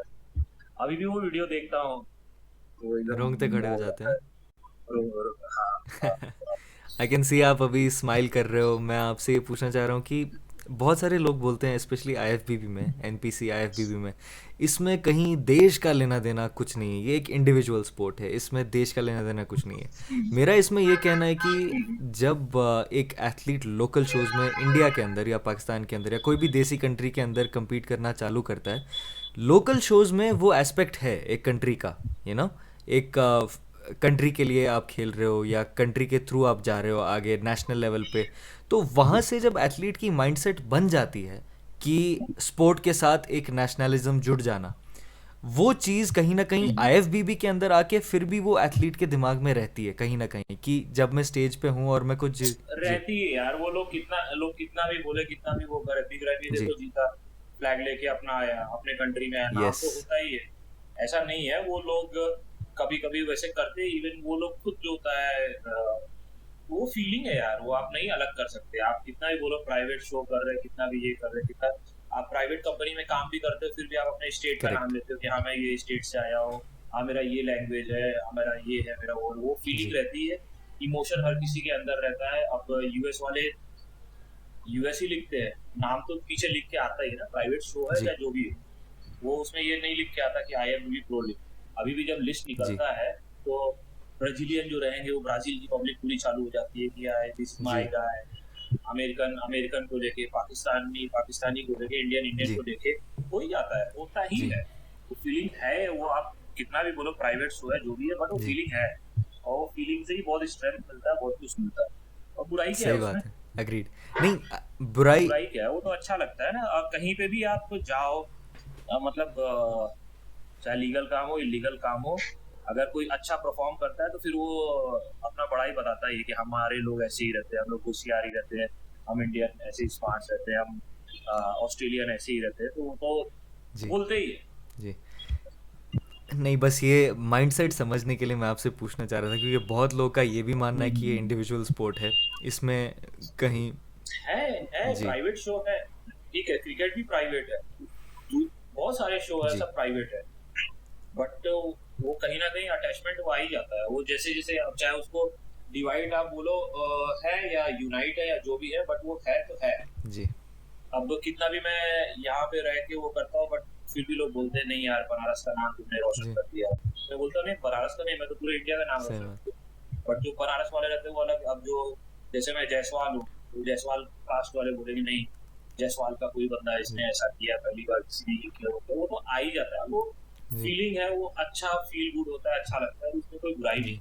जी तो अगर उसका नेगेटिव है तो आप बोलो, तो कंट्री का नाम रिप्रेजेंट कर रहे हैं तो वो तो अच्छी जी बात है। That's really strong. इसके इसके वजह से ही आज के डेट में अब इंडिया से इतना सपोर्ट मिल रहा है। हर कोई इंडिया के नाम से खेलना चाह रहा है, हर कोई जो होता है इधर उधर से करके, अगर उन्होंने प्रो कार्ड जी लिया दूसरे कंट्री से, उनको प्लेटफॉर्म अच्छा मिल गया, मजबूरी में उन्होंने उस कंट्री का नाम देके प्रो जी कार्ड लिया। फिर बाद में जब इतना यहाँ से प्यार मिलता है, इतना अटैचमेंट है, इतना लगाव है कि आदमी रो देता है यहाँ का, मतलब जी प्यार देख।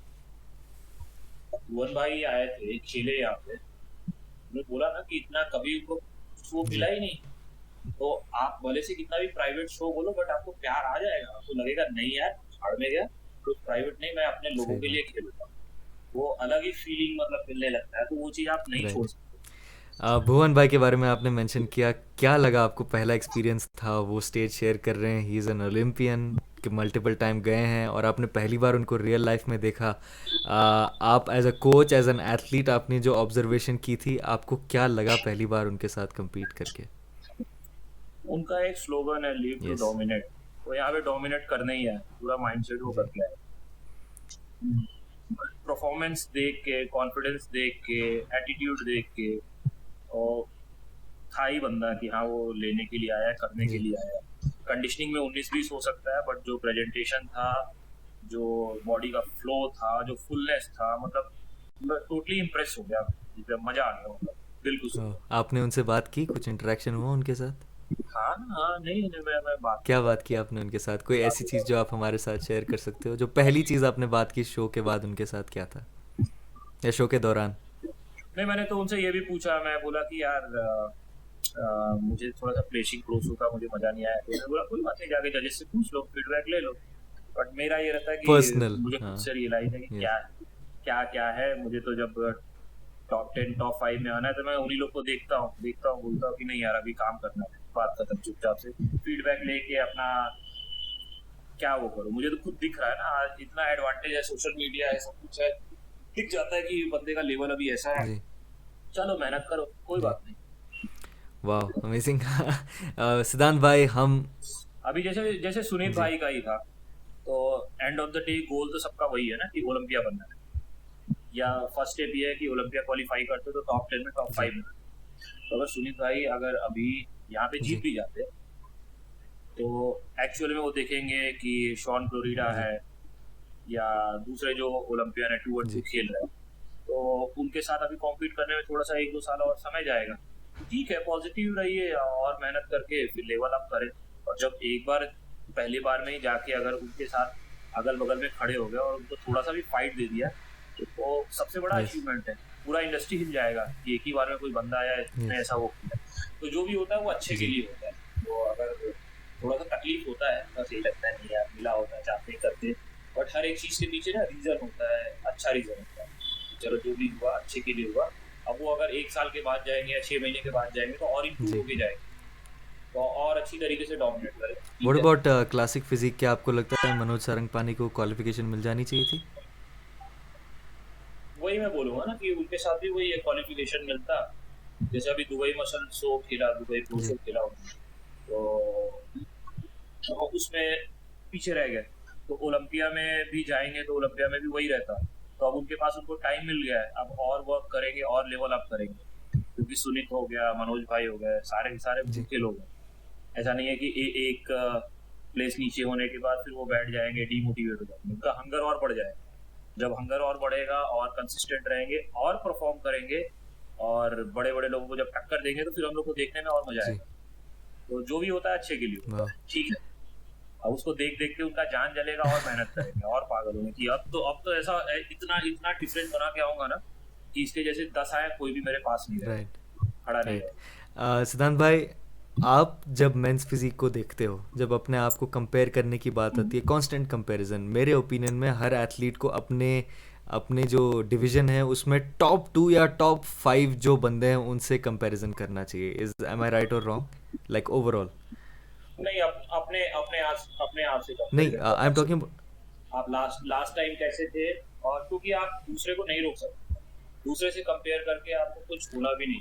आप अपने लास्ट परफॉर्मेंस से कंपेयर करो कि आप कैसे थे, और इस बार आपको जो होता है इस इंसान को बहुत बुरी तरीके से बीट कर। जी, अग्रीड। तो हर बार यही होता है कि शो के 5 हफ्ते पहले लास्ट वाले शो के फाइनल वाले दिन से ज़्यादा अग्रीड। बेटर है। तो ये होता है कि चलो हमने अपना जॉब जी, कर लिया, क्योंकि दूसरे को हम लोग नहीं रोक सकते। और मेंस फिजिक में तो ऐसा है ना, मतलब बॉडी बिल्डिंग में एक बार किसी को सडन में आने में टाइम लगेगा, बट मेंस फिजिक में ऐसा है कि कोई जेनेटिकली बहुत स्ट्रांग है, उसने फटाफट तो वो सब किया। अभी देख लो आप एरन बैंक्स का 2 साल में ही कहाँ से कितने साल से लोग जी, लगे हुए हैं। रायन टेरी कब से है, 2015 जी, से खेल रहा है। एंड्री फर्ग्यूसन हो गया, ये लोग स्टार्टिंग के जी, टाइम से है। अभी वो सडनली आया, सडनली आके सबको डोमिनेट करने लगा, जी। टियागो हो गया। तो मेंस फिजिक में कभी भी कोई भी आके नहीं, डोमिनेट कर मैं, सकता है, ऐसा है, बट बॉडी बिल्डिंग जी, में टाइम मेरा कहने लगेगा। का मतलब ये था सिद्धांत भाई कि टू नो कि आपकी स्पोर्ट किस डायरेक्शन में जा रही है, कि इस साल फॉर एग्जांपल उन्होंने बैंक्स को ओलंपिया जितवाया, they gave him the title, क्योंकि ये टॉप 5 में फिर वही छोटी छोटी चीज़ों पे वो डिफरेंसेस हो जाती है, मेजर डिफरेंसेस नहीं होती कहीं पे, राइट, फिजिक्स में। तो सिद्धांत जायसवाल अपना गेम प्लान थोड़ा सा ऑल्टर करेंगे, ठीक है, अभी ओलंपिया चाह रहा है कि मेंस फिजिक में बैक्स ज़्यादा अच्छी हों, या अगर फॉर एग्जांपल ब्रैंडन हेंड्रिक्सन को अगर ओलंपिया दिया तो सिद्धांत जायसवाल को ये लगा कि ठीक है, अभी ओलंपिया को चाहिए कि एक ओवरऑल एक्स फ्रेम बहुत अच्छा हो। तो उस तरीके से जब आप अपने आप को ऑल्टर करते हो टॉप 5 के बेसिस पे, और ये रेगुलर बेसिस पे, क्या आपको लगता है कि ये अप्रोच सही है, ये लॉजिकल अप्रोच है? नहीं समझ पाया। मैं आपको एक और बार कोशिश करता हूँ, ओके ठीक है, फॉर एग्जांपल एरिन बैंक्स ने ओलंपिया जीता, ठीक है, अब सिद्धांत जायसवाल को राइट। पता है कि ठीक है, मेंस फिजिक में अभी रहना है तो मुझे बैक अपनी और ज़्यादा तगड़ी करनी पड़ेगी जितनी मेरी अभी है। नहीं, आपको तो कंप्लीट रहना या पड़ेगा ना, एक बॉडी पार्ट का गेम नहीं है। आपको फ्रंट भी डोमिनेटिंग चाहिए, आपको बैक भी डोमिनेटिंग चाहिए, आपको ओवरऑल बॉडी पे काम करना राइट है। सिर्फ ऐसा नहीं है कि आपका एब्स अच्छा है तो ठीक है, आपका बैक अच्छा है तो ठीक है। जितना आप कंप्लीट रहोगे उतना, क्योंकि सारे के सारे बॉडी पार्ट पे आपको जी मतलब जजेस जज करते हैं ना, सिर्फ एक बॉडी पार्ट पे तो करते जी नहीं। तो जैसे अभी ब्रैंडन का फ्रंट अच्छा है, बैक से थोड़ा सा यस लैकिंग है एज कम्पेयर टू मतलब अदर कॉम्पिटिटर्स अग्रीड लाइक एरन बैंक्स। अब एरन बैंक्स का बैक बहुत तगड़ा है, बट जितना सुंदर ब्रैंडन का फ्रंट आता है उतना मतलब अट्रैक्टिव उनका जी नहीं आता है। तो वही है कि जजेस ज्यादा प्रायोरिटी किसको दे रहे हैं, आपको बोलने का जी मतलब वो है। बट अपने को तो फ्रंट पे भी काम करना है, बैक पे भी काम करना है, दोनों तरीके से स्ट्रांग रहना है। जितना आप रहोगे राइट उतना अच्छा है। ब्यूटिफुली सेड सिद्धांत भाई। दो सवाल और है मेरे and we can conclude this podcast. आपने ऑलरेडी इतनी हमारे साथ सब्र किया है, सो एक सवाल मैं आपसे ये अरे पूछना चाहता हूँ कि वो कौन सा एक सवाल है जो मैंने आपसे नहीं पूछा, जो आप चाहते हो कि मैं आपसे पूछता ये पूरी कॉन्वर्जेशन में। ऐसा तो कुछ याद नहीं है, ऑलमोस्ट सभी चीज हम लोग कोई डिस्कस ऐसी करते चीज़ जो आपको, जिसके बारे में आप बात करना चाहोगे? हैं। कुछ नहीं, चीजों को लेके पॉजिटिव रहो। ग्लास आधा भरा है कि आधा खाली है, खाली पार्ट छोड़ दो, भरा हुआ उसको जी देखो। और हर चीज के लिए थैंकफुल रहो, शुक्रगुजार रहो। और अपने इंडस्ट्री में जो हो रहा है उसको ब्लेम मत करो, कंट्रीब्यूशन अपना जो दे सकते हो, जिससे आपका स्पोर्ट्स का भी लेवल अप हो, स्पोर्ट्स बढ़ेगा तो फिर ऑब्वियसली हम लोग भी जी आगे बढ़ेंगे। तो कंप्लेन मत करो किसी भी चीज़ के लिए, कंट्रीब्यूशन कर सकते हो तो करो। हाँ, अगर कोई चीज़ बहुत ज़्यादा बुरी है और हमारे कंप्लेन करने से उसमें कुछ सुधार जी आ सकता है, तब ठीक है, तब कदम बढ़ाते हैं, मिलके बढ़ाते हैं। अदरवाइज सिर्फ करने से सिर्फ नेगेटिविटी आ रहा है, कुछ कंक्लूजन नहीं निकल रहा है, चीज़ें खराब होती जा रही है, तो उससे अच्छा आप उसमें इन्वॉल्वमेंट जी मत करो। ब्यूटीफुल। सिद्धांत भाई, जाते जाते फाइनल चीज़ मैं आपसे बोलूँगा, कोई ऐसे कंपनीज़ हैं जो जिनके साथ आप हो अभी, जिनके बारे में आप बात करना चाहोगे? कुछ हमारे व्यूअर्स हैं, उनको आप अपने प्रोडक्ट से सर्विसेज बोल सकते हो, आप जिनके साथ एसोसिएटेड हो। मैं जिनके साथ एसोसिएटेड हूँ, एक तो हमेशा मैं सबको बोलता हूँ कि उनके साथ आप जुड़ो, क्योंकि जो भी फिटनेस इंडस्ट्री में आगे बढ़ना चाहते हैं उनको चाहिए जी नॉलेज। जो भी नए लड़के आए तो नॉलेज आपका, जब आप उस चीज़ के बारे में पढ़ाई करोगे तो IFSA एकेडमी है, वहाँ पे आपको स्पोर्ट्स न्यूट्रिशन, आपको पर्सनल ट्रेनिंग, आपको मास्टर ट्रेनिंग, आपको योगा। तो आप अपने नॉलेज के ऊपर, आप कॉम्पिटिशन में पैसे खर्च करने से अच्छा है कि आप अपने नॉलेज के ऊपर जी खर्च करो। तो आपका जो होता है सोर्स ऑफ इनकम बढ़ जाएगा, बन जी जाएगा एक। तो फिर आप कंपटीशन भी खेल सकते हो। जैसे आपने देखा होगा बहुत सारे लोग बोलते हैं कि यहाँ से पैसे लेके कंपटीशन खेला, ये किया वो किया। तो कभी भी कर्जा लेके आप कॉम्पीट मत करो। यस, कर्जा लेके आप एजुकेशन के ऊपर इन्वेस्टमेंट करोगे तो उधर से आपको जिंदगी भर रिटर्न आएगी। फिर आपका हाथ खराब हो जाए, नाक खराब हो जाए, कान खराब हो जाए, तो भी आप घर बैठे पैसे कमा लोगे अगर आपके पास नॉलेज है। और अगर आपके पास नॉलेज नहीं है तो नॉलेज के ऊपर आप इन्वेस्ट करो। बाकी तो जो प्रोडक्ट मैं यूज करता हूँ आपको पसंद आएगा तो करना, बट ये चीज आप जरूर, जी उससे मुझे लगता है कि मैं लोगों का भला कर सकता हूँ, लाइफ चेंज कर सकता हूँ। एजुकेशन बहुत जरूरी है। Beautiful beautifully said. सिद्धांत भाई, आई होप आपको ये कॉन्वर्जेशन अच्छी लगी। आपको कैसा लगा बात करके? मुझे ऐसा लगा कि मैं और अच्छा कर सकता था और जो जी एनर्जेटिक रहता हूँ और रह सकता था, बट आज थोड़ा कोई सा बात नहीं, ढीला हूँ, थोड़ा सा आपका तो रहना हमारे साथ बस यही बहुत बड़ी बात है। हमारे जो व्यूअर्स हैं वो बहुत समय से चाहते थे कि आप आएँ पॉडकास्ट पे। Thank you so much. किसी और टॉपिक पे अच्छे से बात करेंगे, जैसे हम लोग कल टॉप 5 ओलंपिया जी पे कर रहे थे। गाइज, जो भी हम लोग को फॉलो उसी कर तरीके रहे से हैं, कुछ ना हम कुछ। रेगुलरली लाइव, सिद्धांत भाई रेगुलरली लाइव जाते हैं अपने पेज पे, कभी कभी मैं भी आ जाता हूँ लाइव पे। हम्म। तो हम बहुत सारे इंटरेस्टिंग टॉपिक्स के बारे में बात करते हैं, और सिद्धांत भाई जिन भी चीज़ों के साथ एसोसिएटेड है वो मैंने डिस्क्रिप्शन में लिंक की हैं। आप चाहते हो आप इनके प्रोफाइल में भी जाके आप इनसे बात कर सकते हो। आप, अगर सिद्धांत भाई आपसे कोचिंग लेना चाहे कोई, तो क्या तरीका है? मेरे टीम का नंबर है मेरे प्रोफाइल पे, उनसे कांटेक्ट कर सकते हो, वो सब बता देंगे। सारा प्रोसीजर डन होने के बाद फिर मैं लोगों से जी डायरेक्टली बात करता ब्यूटीफुल हूँ, बट उसके पहले मेरी टीम रहती है, वो सब हैंडल करती है। Beautiful. Thank you so thank you much. So much आपका, कि आप, अपनी सेहत भी आपकी डाउन थी लेकिन फिर भी आपने हमारे लिए टाइम बनाया आने के लिए। नहीं, अच्छी हो गई ना बात थैंक यू करते सो मच करते। भाई, थैंक यू सो मच। आने वाले टाइम में हम ज़रूर आपको थैंक्स। वापस देखना चाहेंगे रेगुलर बेसिस पे पॉडकास्ट पे, हो पाया तो आपसे पॉसिबल। बिल्कुल बिल्कुल बिल्कुल। और पढ़ूंगा और अपना नॉलेज गेन करूंगा, जी। फिर डिस्कस करेंगे, शेयर ज़रूर। करेंगे। थैंक यू सो मच भाई for being with us. Thank you so much viewers जो थैंक भी यू, हमें थैंक ऑडियो यू, पे सुन थैंक रहे यू। हैं और वीडियो पे सुन रहे हैं, मेक श्योर कि आप इस वीडियो को जिन जिन लोगों को इससे फ़ायदा मिलेगा उन तक पहुंचाओ, अपने फैमिली सर्कल्स में, बाहर, क्योंकि इसमें हमने बॉडी बिल्डिंग के अलावा भी बहुत सारी चीज़ों के बारे में बात की जो आपके माइंडसेट को भी स्ट्रॉन्ग करे। And until next time, thank you so much guys for being with us. Tata, bye bye, शब बखैर।